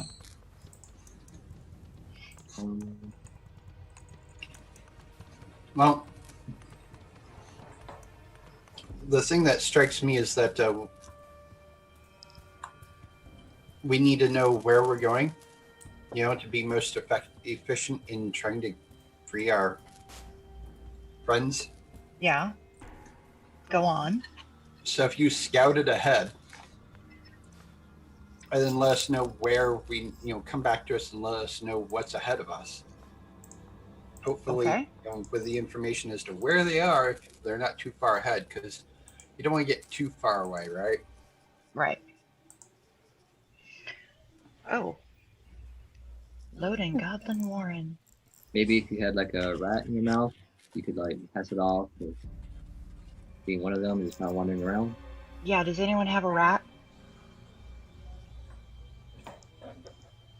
No, okay, if I catch one, I'll be sure to put it in my mouth. So I am going to confidently, as if I belong here, step up to here.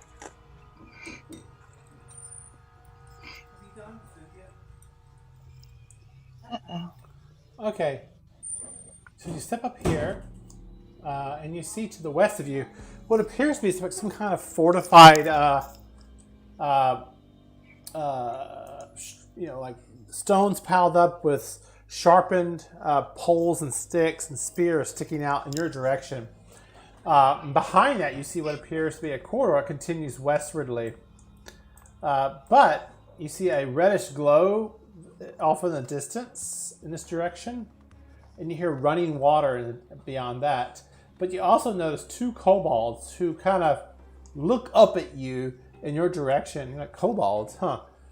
And their tongues kind of kiss the air a little bit as they kind of look in your direction. Now, they have a draconic kind of nature about them in general. You smell in the air, and one of them goes, and in the language you don't understand. I pay them no attention. And instead, what language? Thieves can't comment in Goblin, right? Yeah. No, yeah. You don't understand the language. So I'm just going to nonchalantly wander over here. All right. You see some stairs. Well, stairs leading upward. All right, this is fun. Pandora, to the north of you, you see what appears to be a goblin suddenly around the corner and coming down some steps. I take out my longbow and shoot him. Hang on. Let's see what your stealth check was. An 11. His perception is...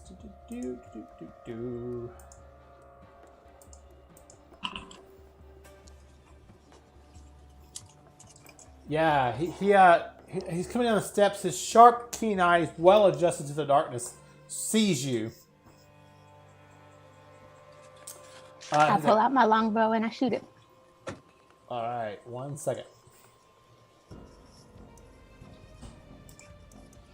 wonder if that's Blork or whoever it was that I just relieved on guard duty. Goblins all look alike. Wow. Except for you. Yeah, Yes, she except for looks me. like them also. I was gonna say that's so racist. Or maybe that's speciesist. Whatever. No, it's a race.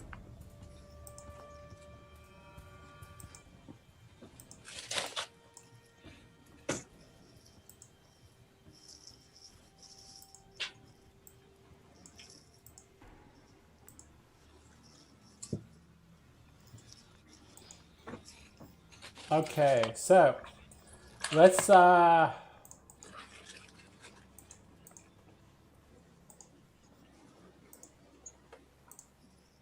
UI is kind of acting weird. I'm gonna reload my UI real second.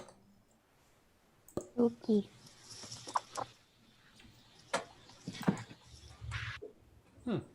It's kind of acting weird. It's kind of bizarre. What's going on? 1 second, please.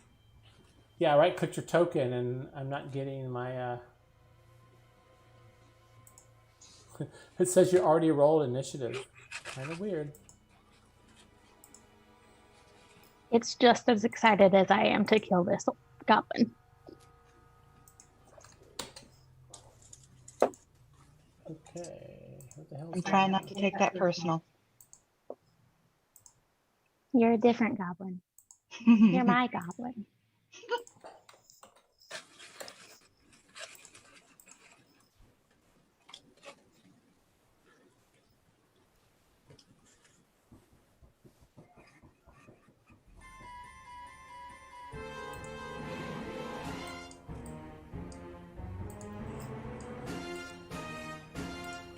Well, now it's working correctly. So is the cheesy music. I was like, I like it.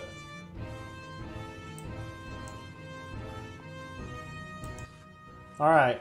So, initiative order. Roll in initiative order. Pandora under combat tracker.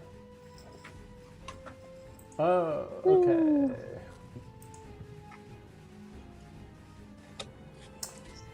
So, you rolled terrible. Okay, so it goes first. You kind of both did. They did, yeah. But I rolled terribler. terribler. All right, so it's like, what? It sees you and goes, "Wata!" It shouts out.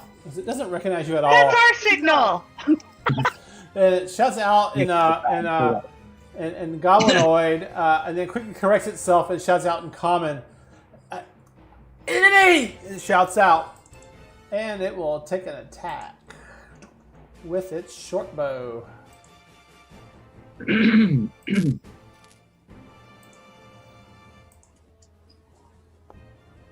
12 versus your armor class, Pandora. That is a miss. Right, so it quickly goes, "Wata! Enemy!" Fires off an arrow at you, and it goes preek against the pumice walls next to you and breaks it off the pumice, and it kind of goes over that rough sandpaper-like texture that it breaks off onto the ground. All right. Pandora, you're up. What do you do? I'm gonna shoot him with my longbow. All right. Oh my God. Or not. Poof! In the last second, he dodges up against the wall on the other side, and you miss him as it bounces off the wall and off into the darkness. You hear noises, Blix, to the west as the two kobolds over here suddenly are alerted what's going on. Let's do initiative for everybody. Caw-caw! Caw, caw, caw, caw. Meow! Meow! This is Kaka!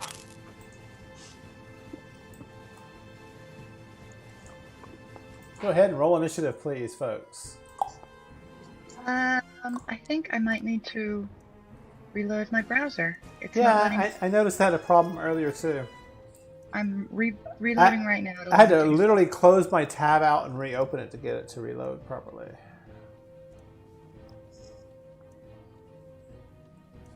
Raphael, roll your initiative, please. I can't. In the meantime, would you like to roll for me? I can. Raphael, re-roll. Just reload your browser.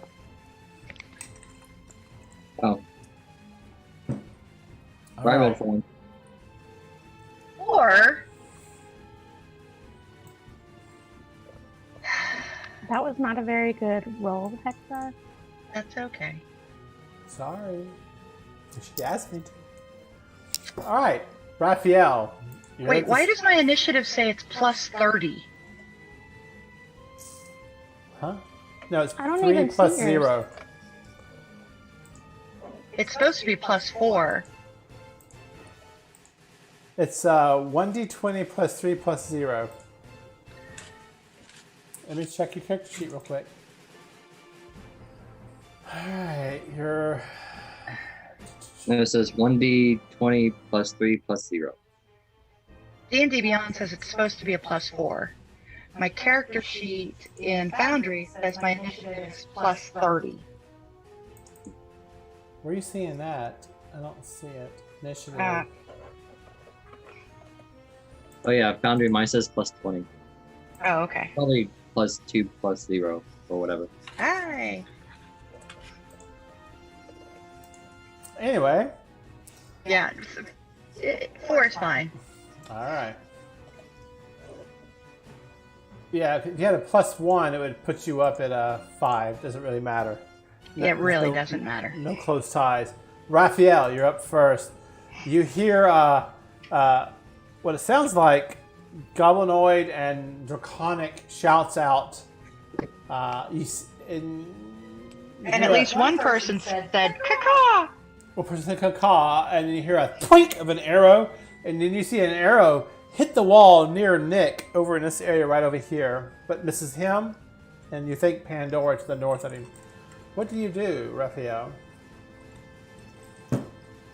I'm going to. There it is.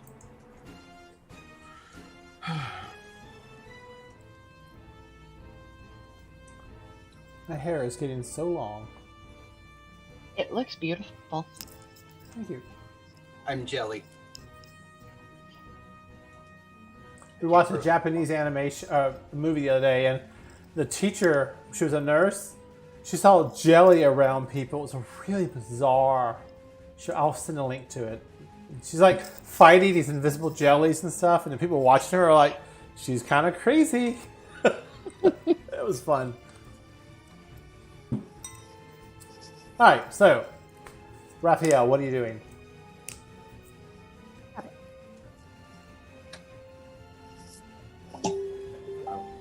Okay. She's like, no, you can't do that.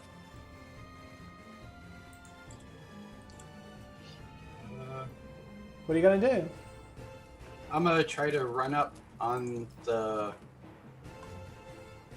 goblin and attack him. Okay.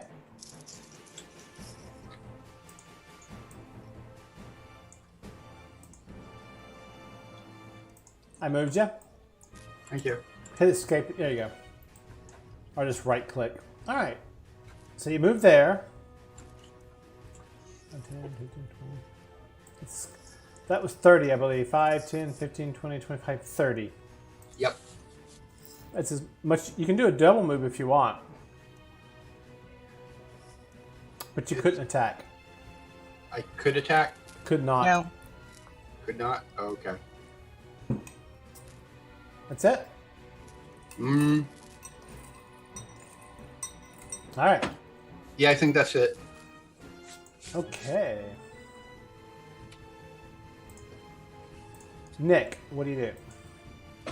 But I hear the arrow and the caca and all the draconic. I'm sure it's something like those enemies or something. They're shift into my wolf form. I already have my sword out, so I'm going to cut myself like that.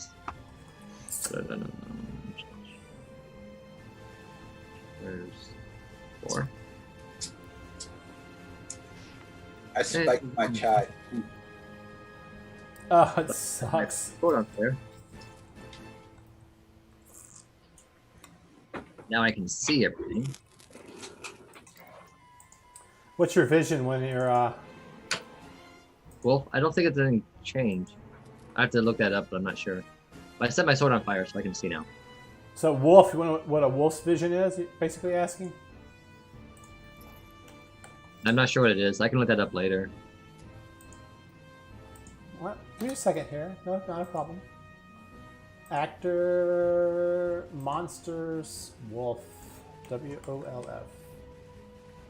Wolf.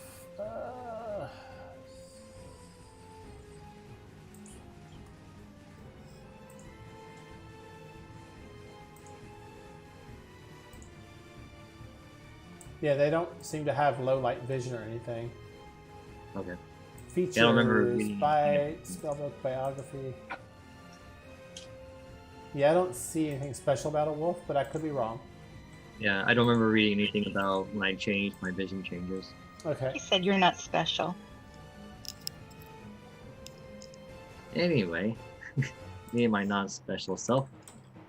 We'll see the goblin up here, and I will charge if I can. Ah, but you do have keen hearing and keen smell. Yeah, yeah.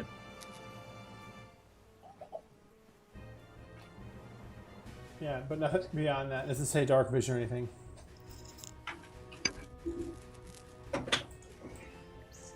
Alright, so moving there. You're attacking in darkness. Would give you normally a disadvantage, but because of your keen hearing and smell, just a straight attack. But remember also he has a flaming sword. Oh! What's the radius of that sword? Do you remember when it glows? Fire. Yeah, it's just regular fire, I don't know. Okay. I think it's probably 15 feet. But it might be 5. Just out of curiosity, does the sudden bright firelight in any way like blind the goblins that are used to the dark and maybe give them disadvantage? Alright, so his sword. No, it doesn't. Oh well. Not So these your guys. sword's glowing and just illuminates all throughout through the cave. Hang on, I need to do one more thing.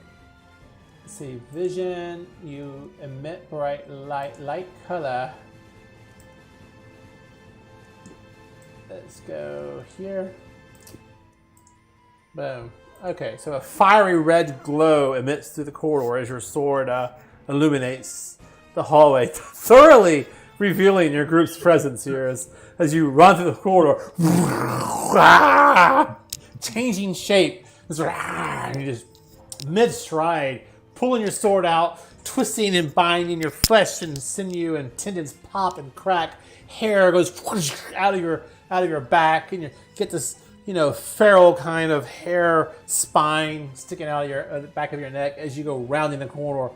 The goblin sees you come around the corner and goes, ah, ah! And is quite surprised by your presence as you come around with this flaming sword. It's like, holy shit, what the fuck is this? I'm all about the stealth. Right? Let's attack this goblin. Just normal attack? Yes. 13 to hit? It's not showing me his armor class. That's weird. It should. Meow. 15 is his armor class. That is a miss. Okay. So that's my move, my bonus, and my action. All right. Some cheesy music. All right.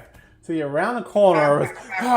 You swing your sword, and just unexpectedly with your great sword, these tunnels are just kind of low, and for fighting goblins, this is not actually the best weapon in there, because usually a short sword would be your best because of the height of these tunnels. You're like, and you hit the ceiling, and you just carve a gash into the ceiling. The pumice above you rains down, gets into your neck, goes between the armor that you're wearing. It's scratchy as hell, and you just like, and you just swing past them. And the pumice, as it falls off the ceiling, catches the fire, and little sparks ignite like you're carrying a sparkly firework kind of weapon. He's like, "Rah!" He sees this. But you miss. All of the goblin.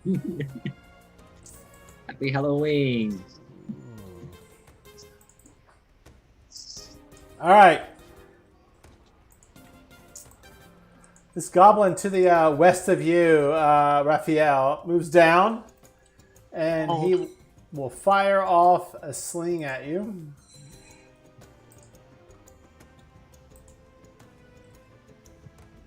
Sticks and stones. 11 versus your armor class. I do believe that's a miss. That is a miss. Then he moves back behind his battlements to give him some cover and protection from any attacks.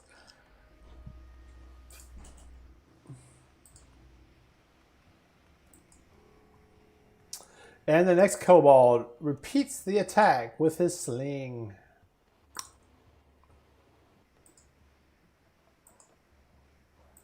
Oops, I don't want advantage there. That's wrong. Let me see what I rolled here.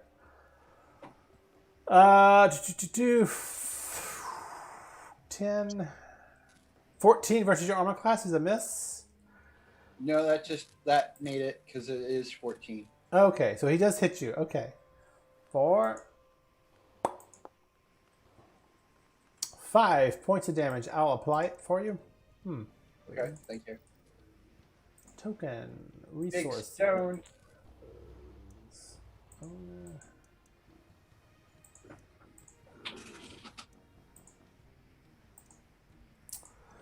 Alright, so Raphael. -5. Alright. Alright, so yeah, he's like, whoosh, whoosh, whoosh, and this rock just hurls towards you, and you're like, and you try to get out of the way, but it hacks you right across your jaw, damaging some of your, just blood goes as it hits your face, and just spatters against the wall beside you. He's like, he shouts out in Draconic.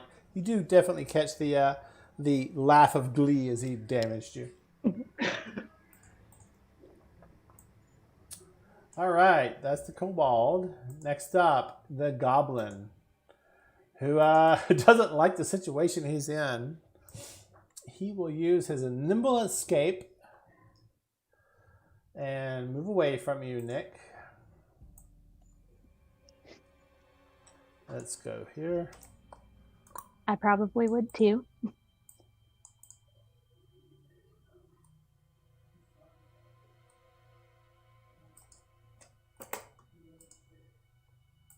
He moves up to here, and then he fires his bow at you. His short bow. Once he gets in clear. Come on. Okay. Short bow.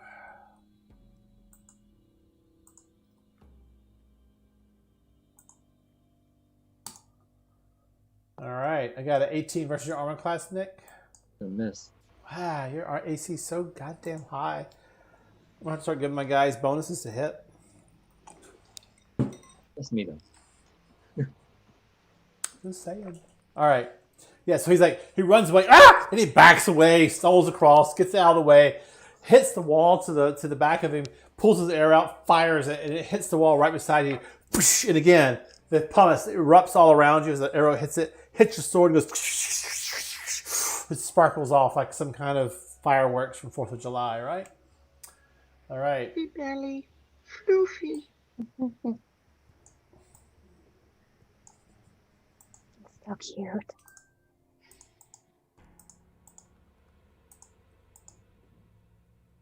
I want to come scratch that belly. What was the name for the floofy poof again? The primordial pouch.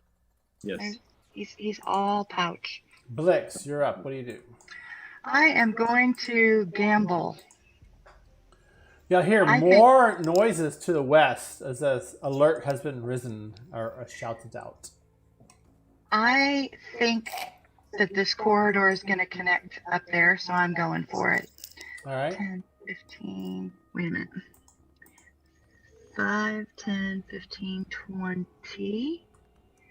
Aha! So you see a corridor heading to the west and to the north of you. And you can see the glow of Nick's sword to the south. I couldn't see which way the goblin went, so as far as I know, he's still on the stairs. I am going to use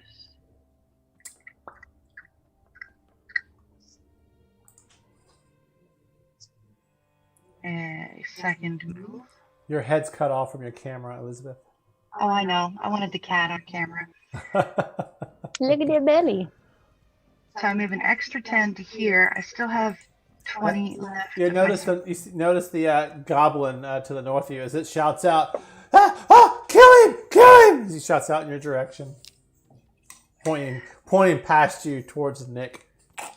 All right.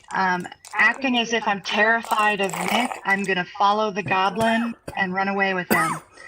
15, 20. All right. I mean, Lord Werewolf. And that's the end of my turn. All right. Make a Deception check?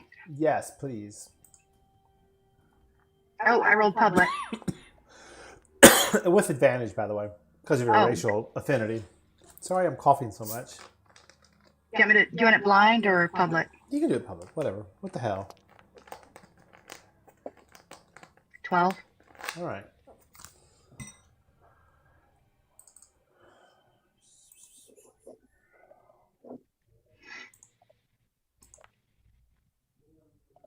Oh no, he sees through your deception. Oops. He realizes you're not one of them. All right, Pandora. Nobody else knows that Blix is in a bad situation. What do you do, Pandora? Well, I can see her from here. You can. She's right next to the goblin. So I'm going to use my feline agility. Now, you do know Nick's to the north of you. You also know to the west of you there are enemies because you saw them fire off arrows. Yes. But I'm going to go save my friend. Okay. Mm. You'll need to do hold your control key down, drag, and then click as you move your mouse. As you move your. So Says I'm colliding with a wall. Yeah. So what you have to do is hold the control key around the wall. down, and you drag, click, click, click, Boom. and then you hit your space bar, and it moves in a series of movements, like I just did for you. I think you wanted to be here though. Yeah. Unless that means I'm in a wall. No, but it does have some cover from you. So go ahead and make an attack and get some armor class bonuses. Okay, I'm going to use my battle axe.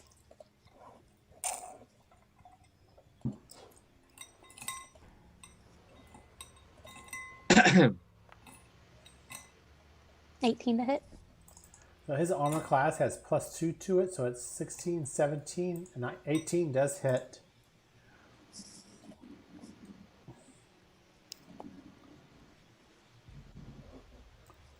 Nine points of damage. How do you do this? Well, I run up really fast, and as I'm running, I pull out my battle axe and swing down over my head. All right, so you come, you hurl past your companions, Nick. Nick, you see Pandora's literally like clawing past you down to the corridor, all fours, grabs her battle axe, her great axe from her back, comes sliding to a stop, squats down because she's so tall on these lava tubes, and just goes whack onto this goblin, hits it right in the skull. It splits open, blood splatters like Dragon Age style all over the place. It immediately goes down to the ground, and she kind of like has this feral look on her, and she kind of looks at you for a second. Blix, you're like, oh shit, but you realize she's not, out of her mind. I give her chin scritches. I got you, boo. All right. Back to the top of the round, Raphael in your were-tiger. You see two kobolds to the west of you. You know your companions have all headed northward, except for Nick with his flaming sword. What do you wish to do? So I'm gonna do the pounce attack that's inherent to the were-tiger, Okay. but it's not currently added into Foundry. So that Okay, were-tiger, pounce attack. Give me one second. So is it? You want me to copy and paste it? No, you're fine. Okay. So let's see here. And if I'm successful in knocking the guy down, I'm gonna do the bite.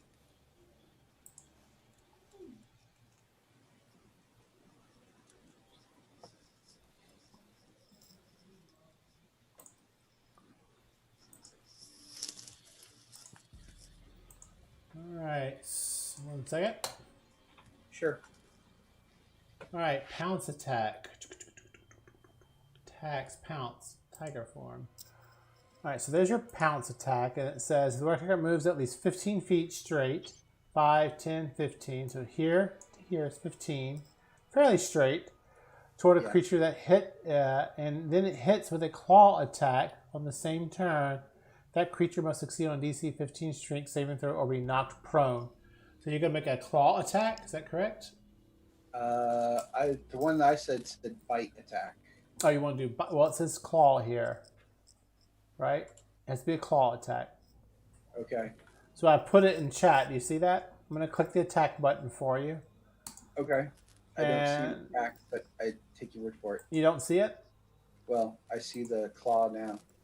Okay. So that rolls a 17 to hit.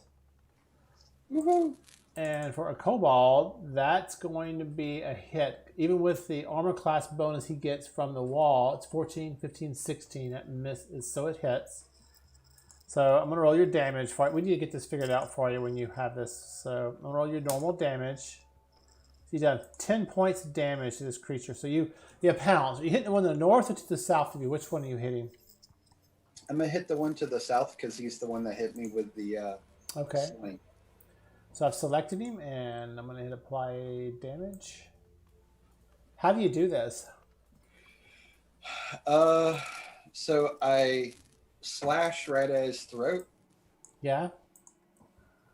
So you come bounding down the hallway, and you slide to a stop, jump in between the two fortifications, the battlements to the north and south of you. You're in between them.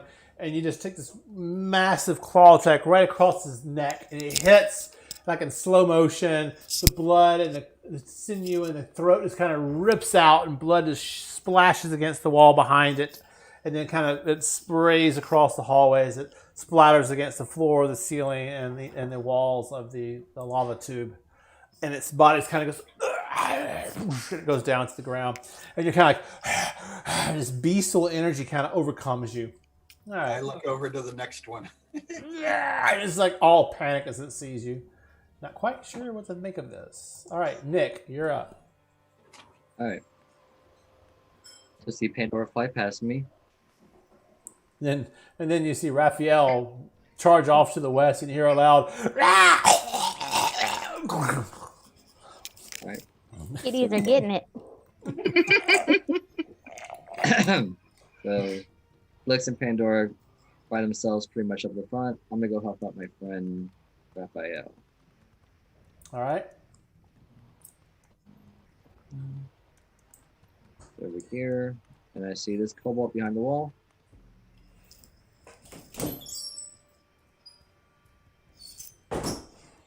Yes, you do. To the north of you? Yes, he has cover from the battlements. What do you do? All right, so just a normal attack? Yep. He has armor class bonuses. It's a hit. Barely, but it's a hit. So yeah, with your flaming sword, you swing kind of at an angle because you can't swing overhead because of the ceiling's low height. 13 points of damage. How Plus do you fire damage. 2 fire. All right. How do you do this? So I come, I see Raphael take out the one over there, and I see him.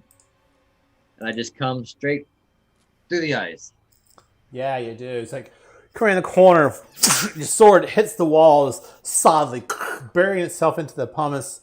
Its head cleanly through the eyes.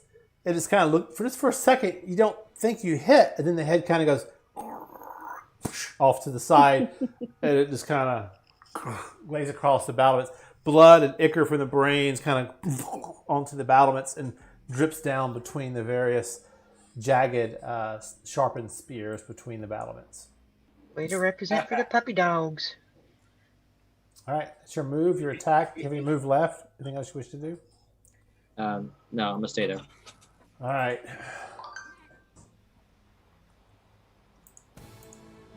All right.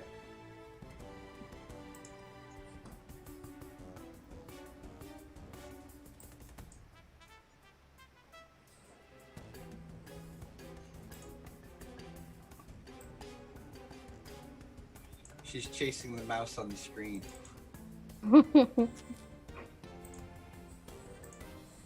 That's adorable. Gonna eat him.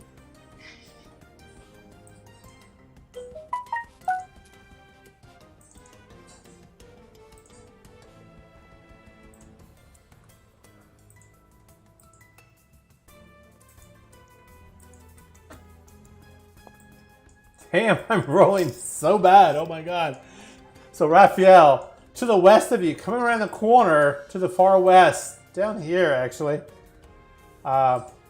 you see a goblin come around the corner, fires off an arrow, and it goes off the walls, and it doesn't even make it past the water as it falls into the water, and he's like and he disappears back around the corner, out of sight.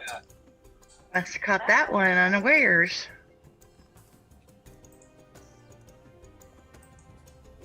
Get it? Because you're surrounded by wares. Okay. Where so- did they go? Except me. I'm not aware. I'm not aware. I'm not aware. I'm aloof. All right. And then another one in the corridor behind some battlements, stacked up rocks and stones, fires off towards you down the corridor.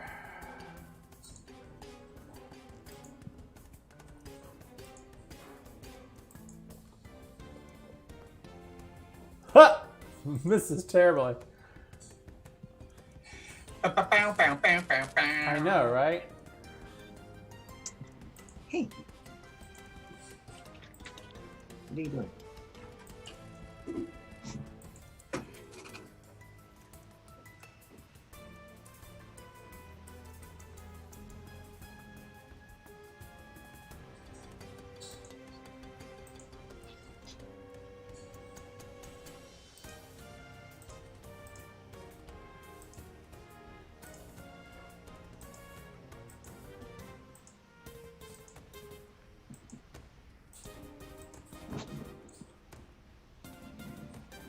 Give me 1 second, please. All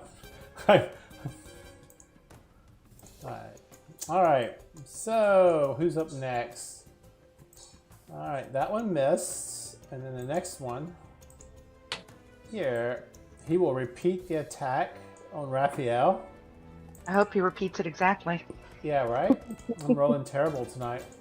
Aren't y'all so lucky? DM's got cursed dice. Yes, I finally hit. But they're pretty. Yes, I'll show you how to change y'all's dice later if you want. Yeah.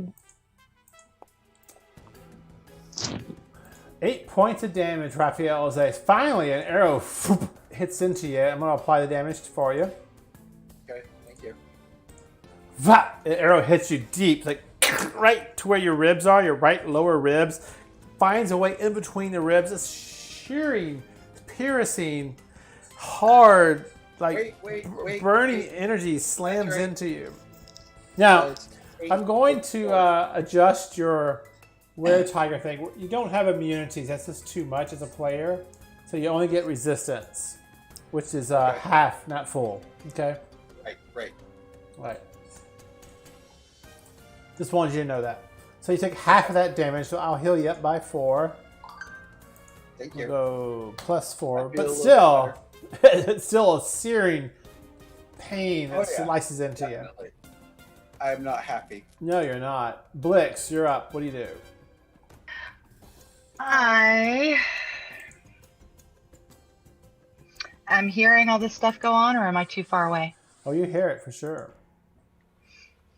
All right. I am going to nod at Pandora and then head back. Okay. And I reckon I'm going to double move. I actually belay that order.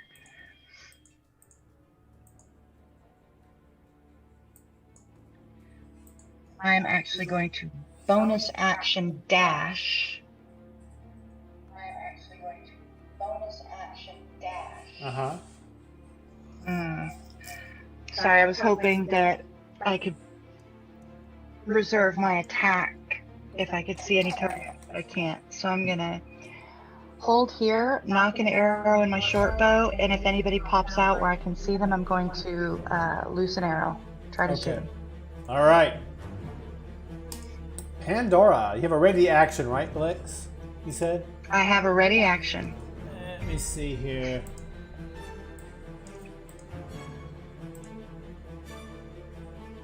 I'm gonna stop watching here somewhere.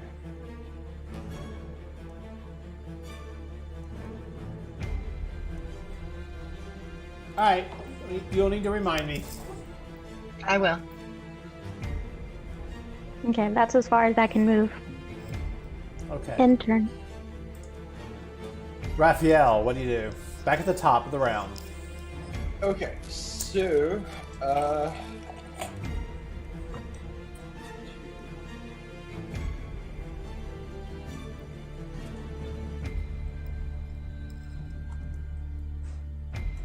I move up that far and I'm going to use my crossbow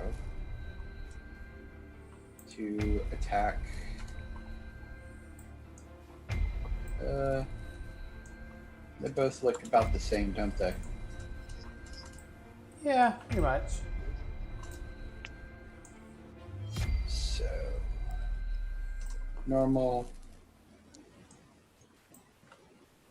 18 damage, normal. Not as much damage as I was hoping. Okay, well. so you rolled 18 to hit. They get +4 to their armor class. So their armor class, because of the cover. Which one are you hitting, by the way? One in the center? Yes, the one in the center. Yeah, so his armor class would be a 19. So that's a miss, unfortunately. Okay. Yeah. It was 2 points of damage anyway, so. Yeah, sorry. You do miss. Okay. No worries. Nick, what do you do? I'm going to double move in. Huh? Wait.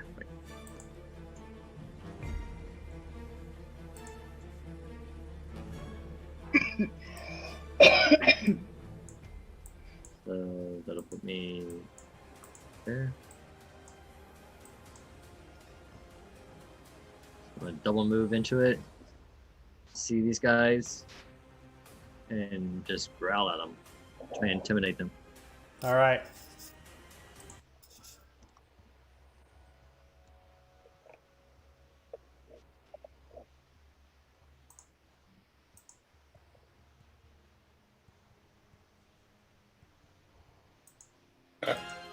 You want me to do intimidation?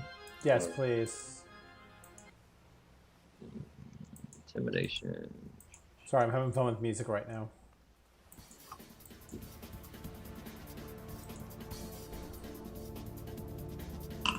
Blind intimidation. All right. So you're trying to get this one right here to intimidate. And what is your purpose of intimidation? Just to get them to build them off their game. Trying to rattle them a little bit. Huge werewolf, flaming sword charging at them.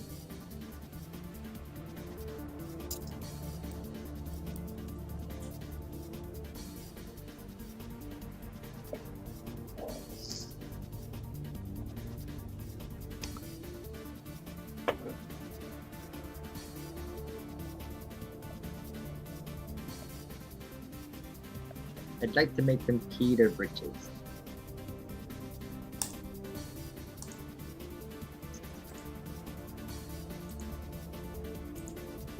All right.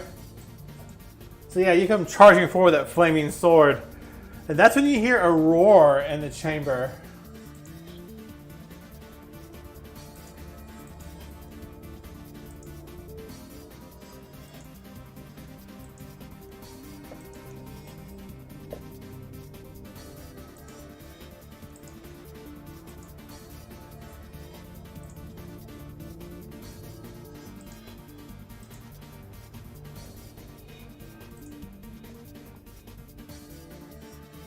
Give me 1 second.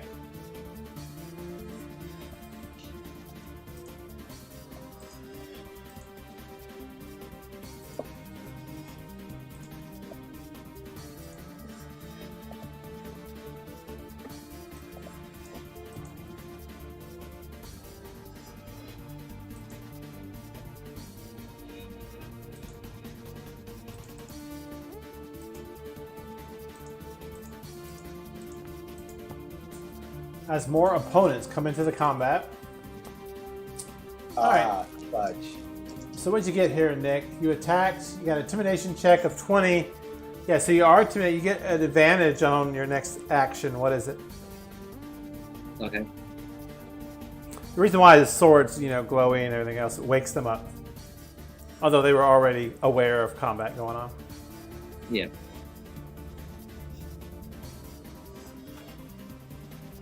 So what do you do, Nick? That was my double move and intimidation. Okay, so that's it. All right. All right. The goblin to the north of you, he will fire a short bow at you, preferring ranged attack against you versus trying to put 1-on-1. 8 versus your armor class, I believe, is a miss. That misses. The goblin to the north west of you over here. I'm sorry, to the west of you right here in the center. He will also do an attack with his short bow. 18 versus your armor class. Miss. All right. And the goblin directly here. Actually, no. I'll say he has disadvantage. You can just ignore having an advantage on your attack. So I will attack you with disadvantage with a bow. Disadvantage. So he's shaky and fearful of you and misses. All right.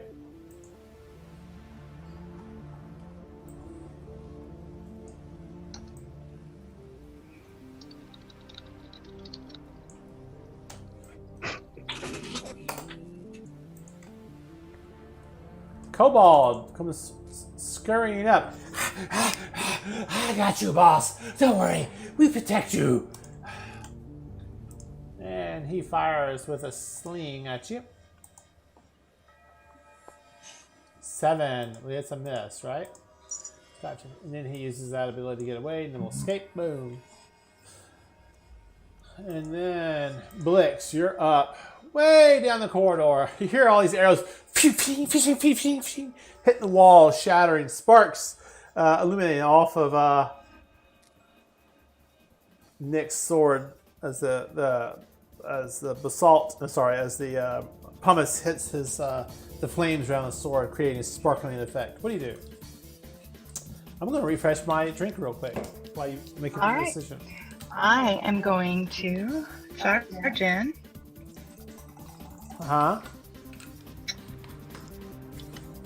And then I'm going to bonus action dash.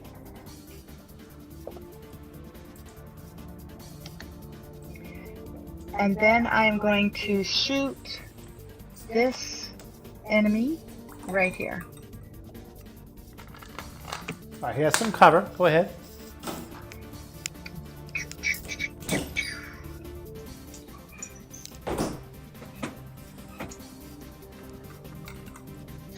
Bam! 10! Take that! Yeah, he ducks behind the battlements, and he goes pink off the battlements. 1 second, folks. Look in the freezer. Look in the freezer. Look in the freezer. Sorry. Alright, you miss. You see it? Alright. I have an alligator skin rug. Does the alligator have horns? Well, yeah. Ooh. Kind of weird cryptid. Well, it's just a horny gator. Oh, Raphael. You see, stepping into view, a very large ogre. He's got a tree limb in one hand, and he comes in a corner and spittle like the what's that creature in Star Wars and Jabba the Hutt's Rancor, like the Rancor in Jabba the Hutt's lair. He comes around the corner, and he sees y'all in the corner and goes, and spittle, and this gelato-like spittle like hovers in the air as he's spitting. It hits the back of the goblins and the kobolds side of it. And they're like, ah! And he's off in that direction towards y'all. And he's holding up half a tree trunk. And his other hands, he holds it up in y'all's direction. You see this like energy just kind of ripple through his muscles. The tendons bulge and like snap as it's happening. And his joints between his hands like sever as each finger becomes elongated and the skin pops in between as the flesh spreads apart and splits. And it becomes longer and longer up and down his arms. And you see the bone and the sinew like unraveling and the muscles wrapping around each of the fingers as they become long tendrils and tentacles. He's like, and this long tendril, like spiked tendrils form out of his hand. And he rears back and he lashes forward. 5, 10, 15. And it comes this short of you, Nick. It's like, and these spikes come diving towards you. And they go right by your face and they go right back to his hand. And he's like, and this reddish, fiendish glow appears in his eyes. All right, that's his go. Some Resident Evil stuff right there. Whoa. Pandora, what do you do? Shit, my pants and run. Pandora goes, peace out. I hear all that commotion and Yeah, absolutely do. Yeah. come up to here and then aim at this guy. Does he have cover? Yes. They're entrenched. Can I see them? Oh Any yeah, of them? you can see them for sure, but they're entrenched. They do have cover.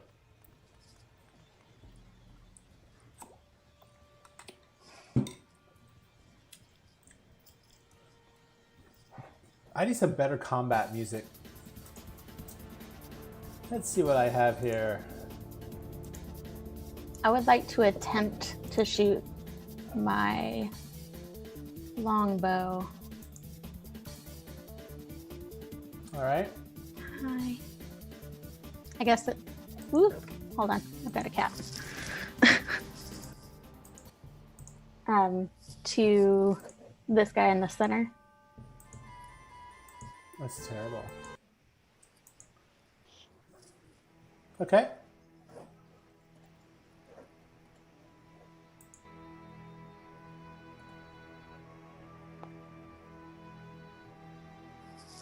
$14. Yeah, it's gonna be a miss. Okie doke.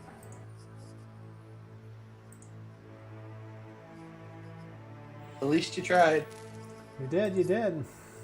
All right, so yeah, Pandora, you come around and you pull out your longbow, and the goblins just duck behind their fortifications, bounces off it, and that big creature behind it goes, kill them! I want their flesh. I roar back. He's not impressed. Back to the top of the round. Hey, Zaza. Kobold moves into view to the north of you. Nick, and he fires off a short bow at you.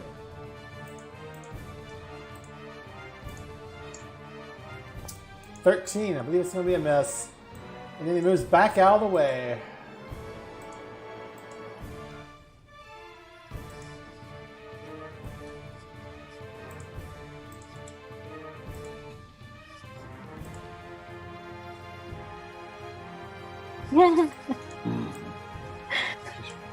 Ants just bit my foot. Like little nibble, like playful, and it tickled.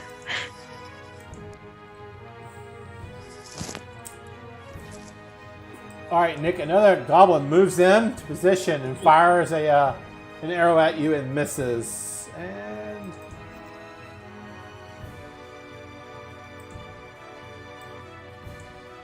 Nimble escapes.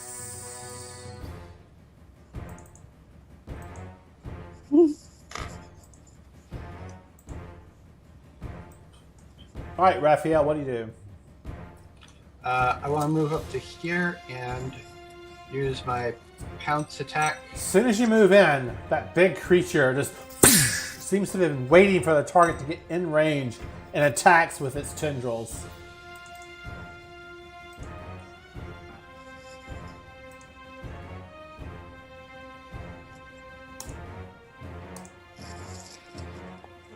Not the tentacles. 21 versus your armor class. I believe it's a hit. I've seen enough hentai to know where those are going. All the holes. It grapples you and pulls you in immediately. Doing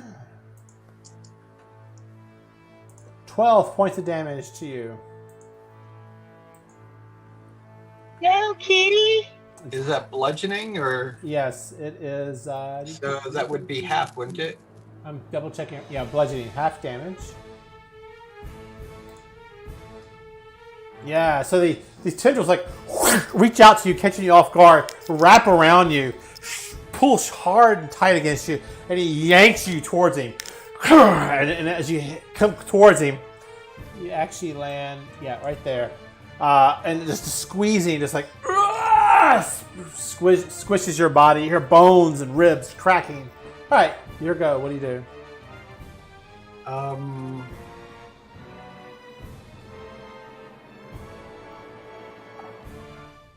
gonna use my quarterstaff to attack him.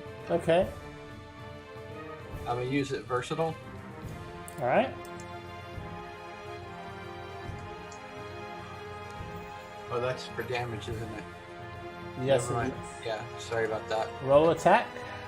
Yep, rolling attack. Oh, I fumbled that one. 11 misses. No, it's actually a hit. Oh, it's a hit? Yeah, he's got terrible Yay. armor class. Bigger they are, the harder they fall, I guess. Well, you know, you gotta get them to fall first. Right. So, should I roll my attack again, or? Yes, roll your damage again, please. Okay. So.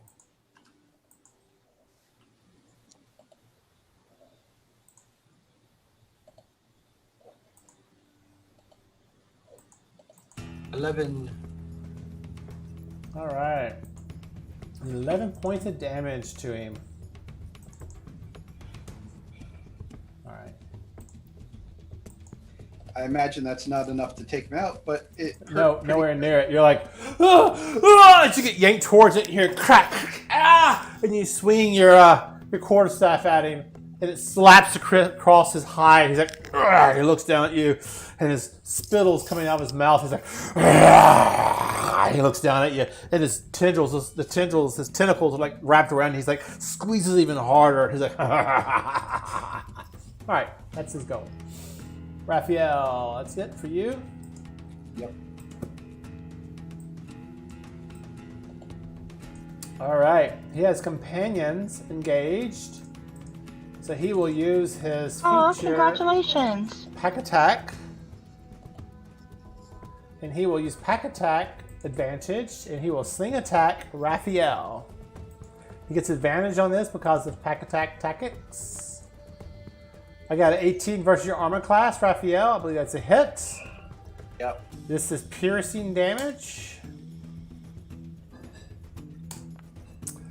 So long and good night, folks. Do 4 points of damage to you. I believe you have resistance to piercing, right? Right. So that would be 2. Yep. So I'll apply half damage. You're barely alive. So suddenly a kobold goes, whoosh, hurls off a sling at you, misses his companions, off your head. Blood goes splattering against the large ogre with the tendrils coming off his arm. You're like, oh, you almost go unconscious, but you hang on. You hang on. And don't forget, you still have the ability to use your healing staff if you need Right. to. All right. I was figuring I was going to go down this path this round, so I was All right. going to do an attack. but Nick. Maybe I could drag it out some. All right. I see my friend get dragged off. Oh yeah. He's like, wah! He pulls him like, wah! He's gone. Something out of a movie. So I'm gonna move forward with the intention to kill this thing and go through him. All right. He is using his cover to his advantage. Ducks low, giving him additional armor. Do I have advantage with Raphael on the other side of him? That No. negate? No. No. So disadvantage? No, it's regular attack. Okay. He's just adding a couple of points to AC. Actually, you do get advantage. I'm sorry. You're right. It is considered flanking, although because of the battlements. But I'll give it to you. Go ahead. So roll another attack. In case you get a crit. Ooh. 24. So his armor class is a 15. So he's a 19 because of the battlements. You do hit with a 24. Roll for damage. Oh my god. Yeah. Alright. How do you do this? And just a little bit of fire too. Yeah, right? Just to char the corpse a little bit. If I get jacked off or whatever, I go through and just like sword like I don't want to do this. I just want to charge through him to get to my friend. So just sword like through his body and just like toss him out of the way. Make an athletics check to land in his spot.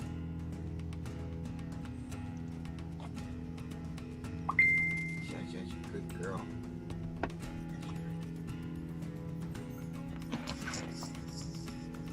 13. It ain't graceful. No, you don't manage to get over the battlement, unfortunately. Sorry. But you do, like, charge up, and you just, like, skewer him right in the neck and out the back of his skull. The flames, like, in his chin and out the back of his skull. He's like, and then flames erupt out of his mouth. His eyes char black smoke. Smoke begins pouring out of his eyes and his ears. And you, like, pull your sword away, and he goes onto the ground. But you're not able to get over the battlement, unfortunately.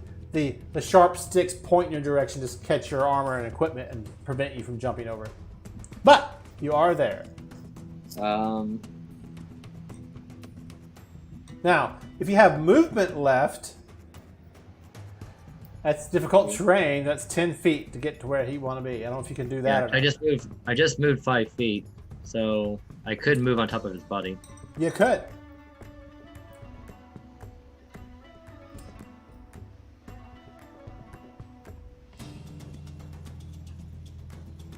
Yeah, I'm gonna do that. All right. Whoops. All right, so you clamber over the walls. Nobody had ready action, so you're good to go. Yay. All right.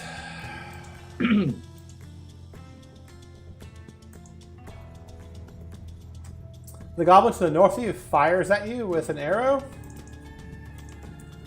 Keep hitting the wrong buttons. You just killed him. Did I? Oops, okay. We accept that death. You take that. Attention. I've got a crit. Yes, bitches. So the goblin to the north of you watches you just like skewer his friend. He's like, it's his friend, like really good friend. He had known him for years, and they had great times together. And well, actually, they had a couple of female goblins they really liked together also, and they were good drinking buddies and stuff. And he's like just livid. He's like, he fires off an arrow. Just like skewers you hard with a critical point hit damage. Critical. Hitting you, Raphael, Nick, for 11 points of damage. Ouch. Piercing damage? Yes. Mm-hmm. Right. So I take half. You probably do. You want to do 5 or 6? You always, it's 11 to 5. Resources, fine. I need to fix y'all's tokens, so they always show their all's resources. Points. Okay. Alright. So you're currently only at 24 out of 25, is that correct? I was. Now I'm down to 19. It's not showing that. Huh. You have 19? Let me adjust that real quick. Right now. I see it. Mm-hmm. Well, now it's okay. Whatever. I don't know. It's just lagged behind, I guess. All right.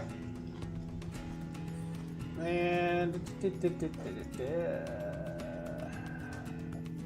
yeah.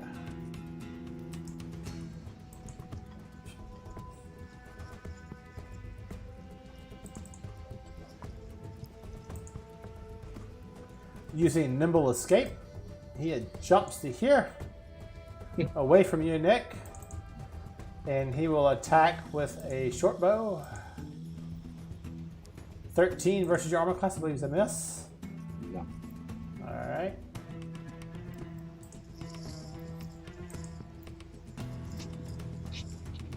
Who's up? Him. I'm confused.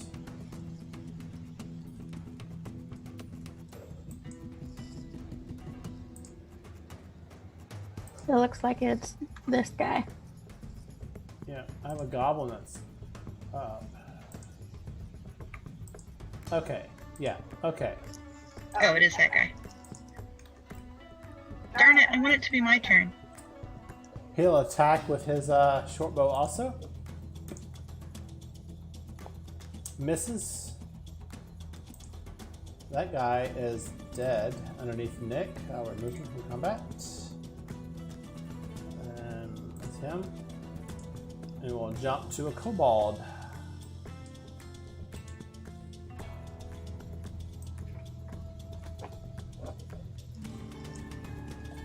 And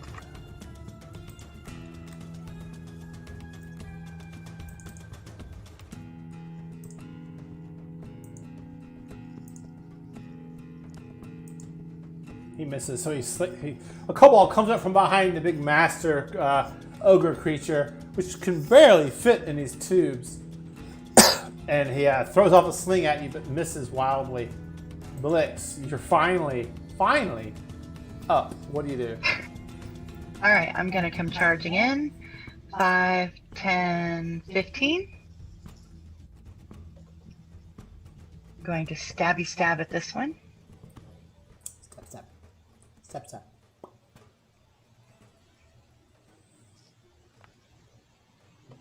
That's a miss. Even if I'm like going around the thingy, he doesn't have the extra protection. It's a miss. Fuck.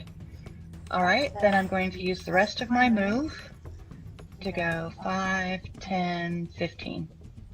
And he does not get an attack of opportunity because of my fancy footwork. Are you sure? I'm absolutely sure. Okay. All right. If I don't have to land my attack. If I take a melee attack, he doesn't get an attack of opportunity. All right. So we do a tentacle attack against Raphael. Salah, good night. Oh shit. I hit for 12 points of damage. Raphael, you are out of commission. I'll bring you back, don't worry. Thank you. We'll avenge you. And then he takes his multi-attack. He's got reach, so he will then reach out and attack with his great club and hit Nick. 24 is a hit. Hit. This guy's brutal, by the way. No, really? 17 points of damage. So 17 Bludgeoning. bludgeoning. So it's going to be 8 points of damage. You should round down. So 8. All right, and he moves here, which gives him some cover, actually. And it's his go. Pandora, you're up. You see this? Wait, as a reaction, because I fell below my half, I react. Can you what? He fell below his half. You knocked me below half my hit points. Oh yeah. So I attack the nearest creature. Would that be... So when he Biggin. attacked, he was here. Yeah. There is no near creature at that time. Okay. But the nearest would be Biggin. Well, no, he can't reach. He doesn't have reach on his attacks. Yeah. Um, Sorry, Nick, I tried. And then he moves here, and that's it. Actually, he just needs to move here, actually. All right. And, oh, yep, Pandora, you're up. Alright, so I'm going to feline agility.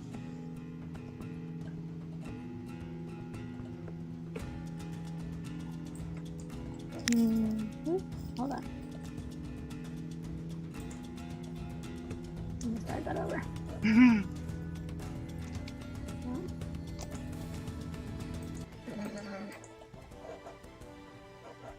Maybe if I zoom out. If you can get all the way to here, then you're not trying to work around the wall.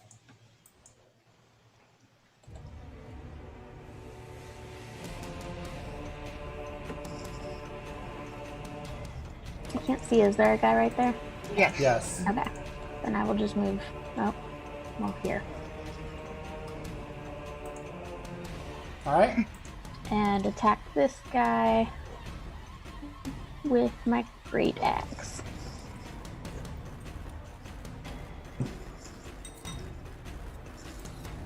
$19 to hit. And his armor classes. Yeah, it's a hit.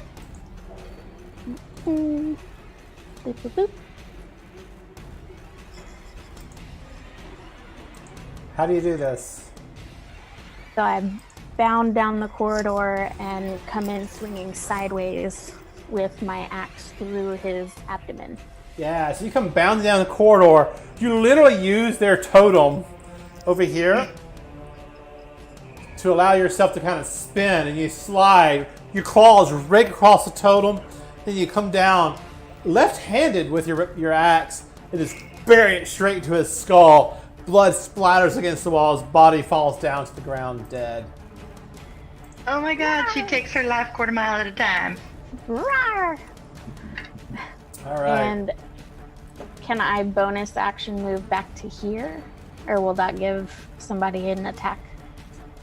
No one's there to attack you.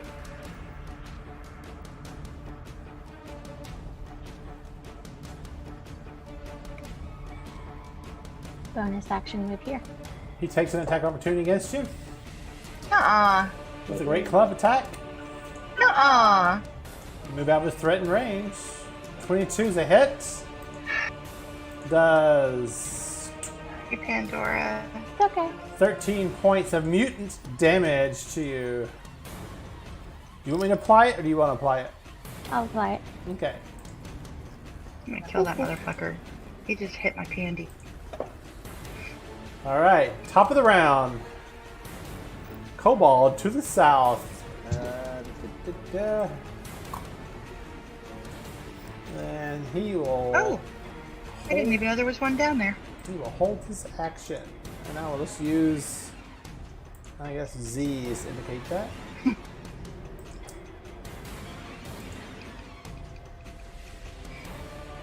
He fires off a short bow at who?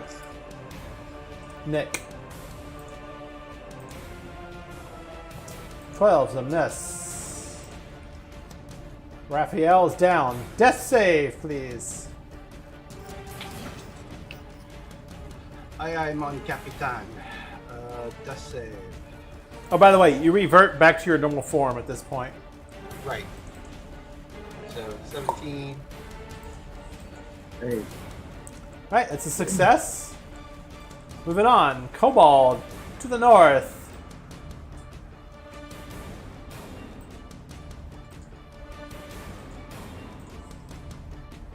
Nick, what do you do?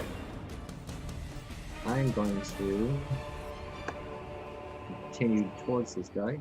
As soon as you get within 5 feet, that triggers the actions these guys are holding off for. Kobold to the south, who was holding an action, will attack with his sling.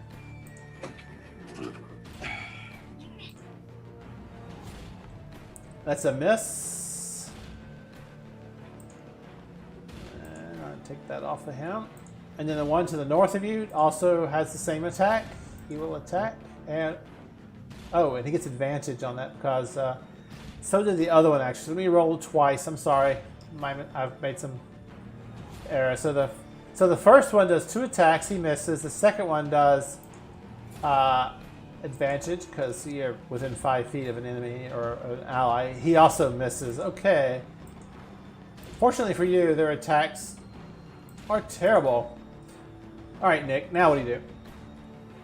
I'm gonna attack this big mutant thing.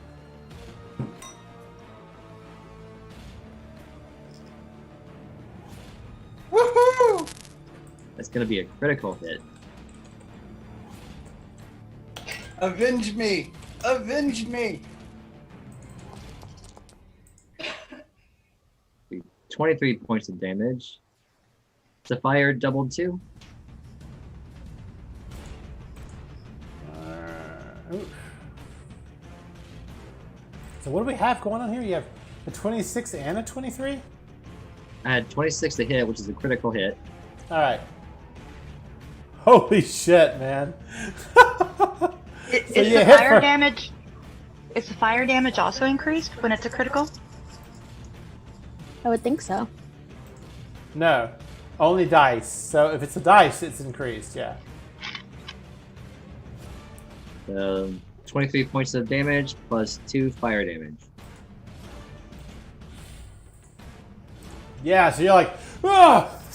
Arrows fly past you, sparks fly off your sword, and you go, and you just stab it right into his gut, and it goes right through his ribs and out the back, and he kind of looks down at it and goes, and looks back at you as you pull the sword out, cauterizing the wound from the flames, and he kind of goes, as you pull it out. It's a deep wound. He's obviously not in good condition, and blood begins seeping out from the wounds.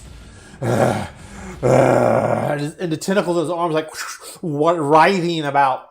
All right, that's it for you, sir. Yeah, that's it. He's still up. That's it. That's all.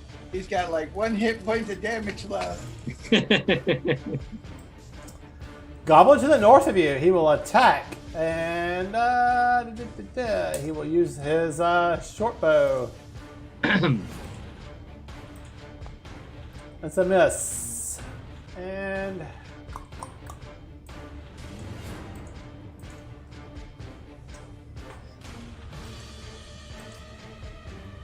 Cobalt to the south. He will use his sling. He attacks with advantage because he has within 5 feet of friendly. 16, I believe, is a miss, isn't it? Nick? Yeah, misses. All right. And then he will go here, and he will get...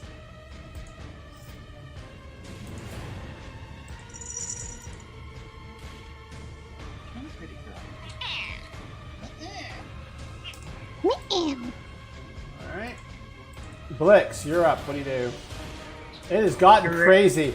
Enemies are falling. Arrows and sling bolts are flying around. Nick is slamming his flaming sword into the ogre, who seems to mock him when he hits him. But he's still up. What do you wish to do? Kind of torn, but I'm just going to go with my gut here. 5, 10, 15. I'm going to attack Biggin. Oh, don't forget, you also have an advantage bonus because he's a lot bigger than you. Does that give me advantage? Yeah.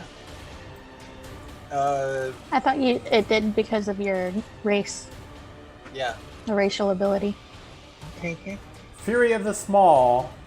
Once per short rest, you can deal an extra 3-point damage to a creature the size that's larger than you. That's it. Not advantage. Okay. I'm going to use inspiration to reroll that attack. All right. Mark it off, please. Marked. Please, for the love of God, give me a good roll. Better. 13. That's a hit. It is? Yes. Yeah. Because, yeah.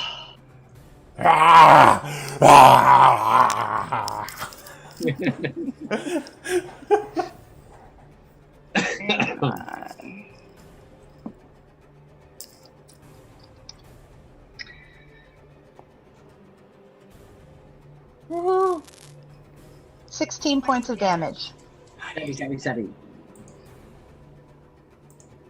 Yeah, so you're like, with your rapier, you're like, you slide up to the ground, stand up, whoosh, right across where the cut is from Nick. You slice into the blubber on his side, just like the rancor, you know. It's like, and the flesh just kind of splits open, fat boils out of it, blood splutters onto the ground, and he kind of looks off to you, he's like,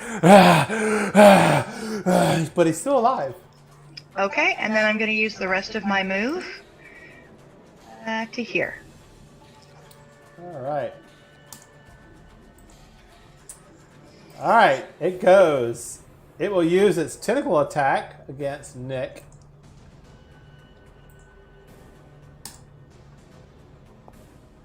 Misses. Oh. Then uses its great club attack.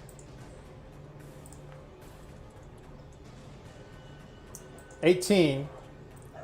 Misses again.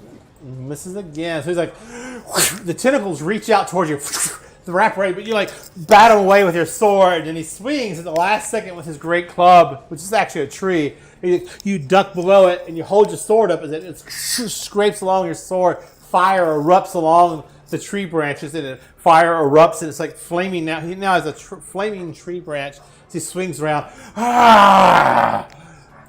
Man, let's see here. Do I have anything? Yeah, okay. And Pandora. I'm gonna run in here and hit him with my battle axe. That's a hit. Woot. Take him out. Go, Panty Pants! 7 points of damage. Do I chop off his arm? No. Yeah. So you come in, and you swing your great axe. He's like swinging. His tentacles is lashing out at innovative foes. He's swinging this flaming tree branch around, and you slide in, duck over the wall, come to a crouch, bring your axe around. How do you do it? I slice up from the groin up through his armpit. Yeah, you do. You're like, whack up into his groin, slice across the blubber of his stomach. It just rolls open. It's so deep, it pierces into the stomach and past the muscles of the abdomen. And when that happens, his intestines go, and it's like explode outward like some kind of wild, like aquatic creature trying to escape, you know. And it's like blows out across the ground, all around you, as intestines just erupt out. His eyes get big and bulgy for a second. He reaches down, trying to hold his intestines in, but it's futile. In between the tendrils of his hands, the intestines roll out. Blood bubbles out. The black ichor from his gut just kind of spills out. You see half a goat spill onto the ground as the stomach erupts open.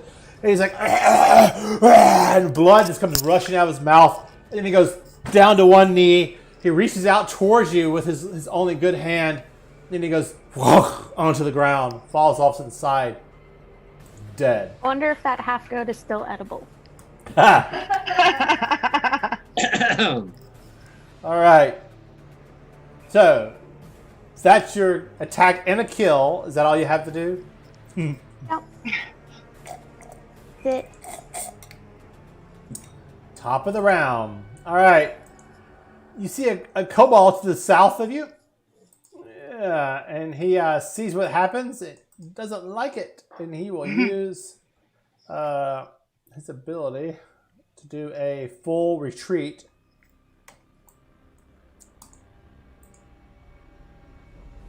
As he passes by me, do I get an opportunity attack? No, he's making an option to avoid that from you. Runs past you. Howard!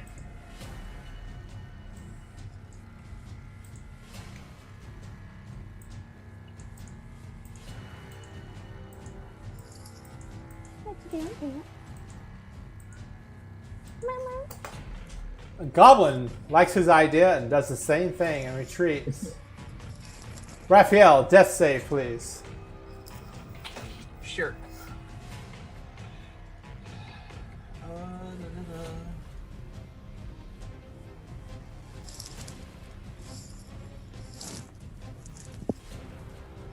For some reason, even though I've only rolled one death save, it's saying that I've already rolled 3.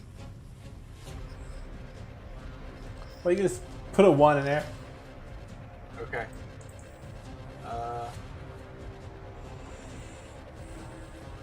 Where are those anyway on the character sheet? Go on the attributes underneath the Right hand side. very top. I Underneath see hit points, hit dice, armor, speed, initiative. You go. Below Right. initiative. So below, yeah, like if you look at features, come directly south of that in the middle of the page. Radiant soul. Healing Keep going. hands. Death saves. He's got 1. Yeah. So make a death save check, please, Raphael. It's still saying the same thing. You can just roll it manually. Roll a d20. No, that's good. Oh, I see the problem. All right, now try again. Okay.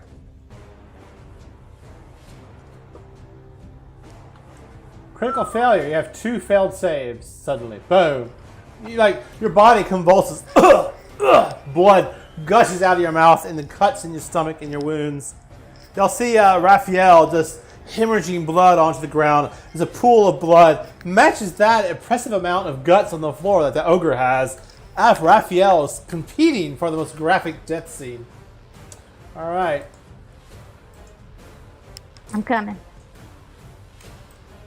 Please, Pandy, please. I'll let you pet my kitty for him.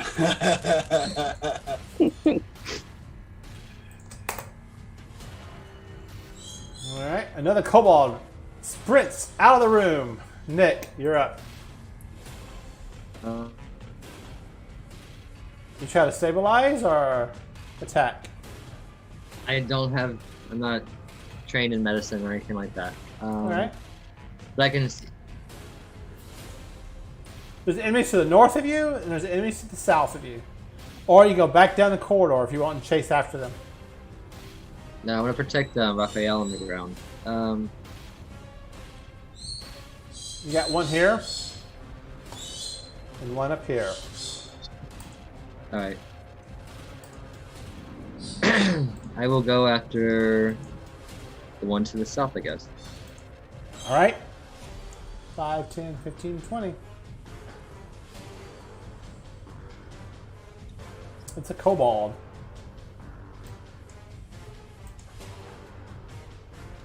All right. So he's mixed in between the various barrels and jugs here, getting some cover. Make an attack. Oh, it's terrible. You miss. Wait. I rolled a 2 with my great weapon thing. I can re-roll 1s or 2s. All right. Yay for feet. Still miss. 11. Sorry. All right. All right. He's like, fuck this.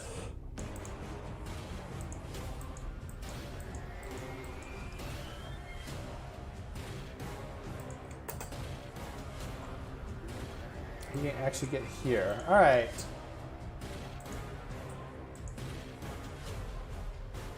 He will use a full withdrawal to get away from you, Nick.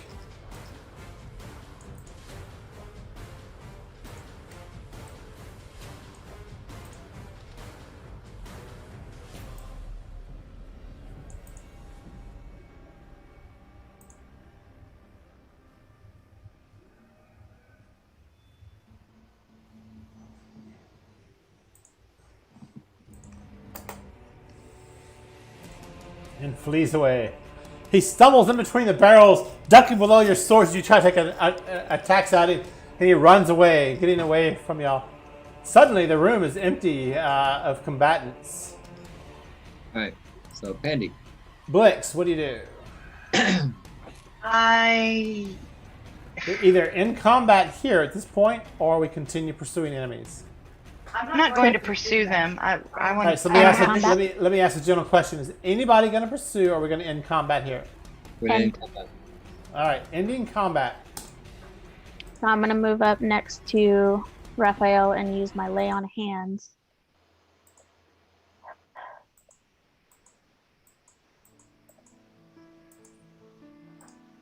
All right. And give him. I'm gonna give you 10 hit points. Yeah. And give the remaining 5 to myself. All right. So.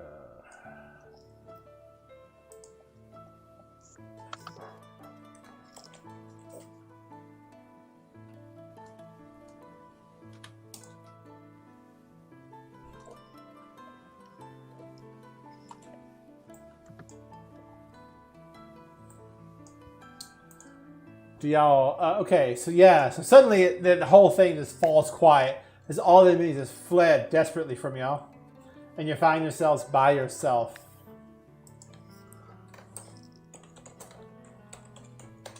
What do y'all wish to do at this point? It's now, by the way, 9 o'clock. Yeah. You want to barricade this area and rest here a bit? Yes, please. All right. Does this look like a winch down here? Does that maybe close the door? I think it's like an equipment rack. It's an equipment rack. Okay. It's got like really ill-made swords and daggers and arrows and things of that sort. Is this Okay. a chest over here? Mm-hmm. Yeah, so for now, let's go ahead and just like barricade the door, and then we'll rest here a bit. Like move the barrels over here. Yeah, just whatever we can find. Move the little racks of spiky things they were using to hide behind. Just kind of block it all off. All right. So you want me to calculate experience points real quick, or what? Yes, please. Yes. We can always get experience points, right? Okay. Especially as close to leveling up as we are. Yeah. Like. That way we can spend the next week working on if we level. We only need 340 points. Mm-hmm. So let me see here. Goblins. 1.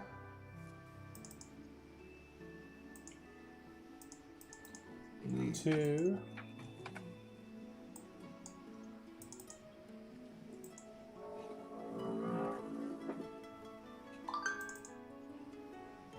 3 goblins. So that's 3. And then we have Cobalt. What the hell? Alright, and then Kobolds. We have. Right? That's 1. Alright, so Kobolds. What do we have here?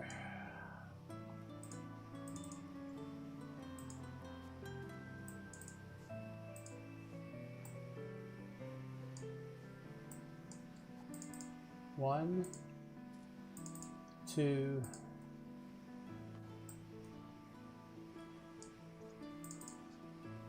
2 kobolds, and then the mutant ogre. Which is a nice addition. Did y'all like that? It's like, what the hell? And for finding the back entrance, that was worth 250 experience points just by itself. All right, so what do we have here? It's equal to, I love Microsoft Excel, that times that, enter. 1 and 1. And that will be a auto sum. And we have how many party members tonight? We have 4. We do? Divided by 4. That brings you 225 experience points each.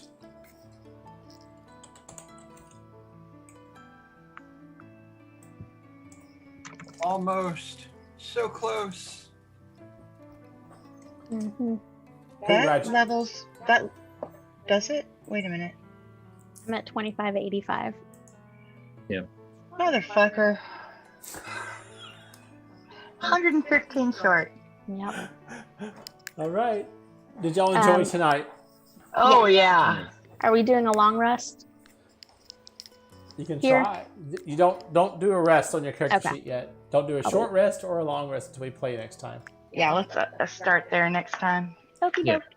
All right. What was the total that came out? There's 225. 225. Okay, thank you. Mm-hmm. Hope Good you night, had- everybody. Hope you had fun. Thanks, Thanks, guys. y'all. Bye-bye. Mwah. Mwah. All right. That is the game for the night. Oh, I need my glasses so I can see my software. All right.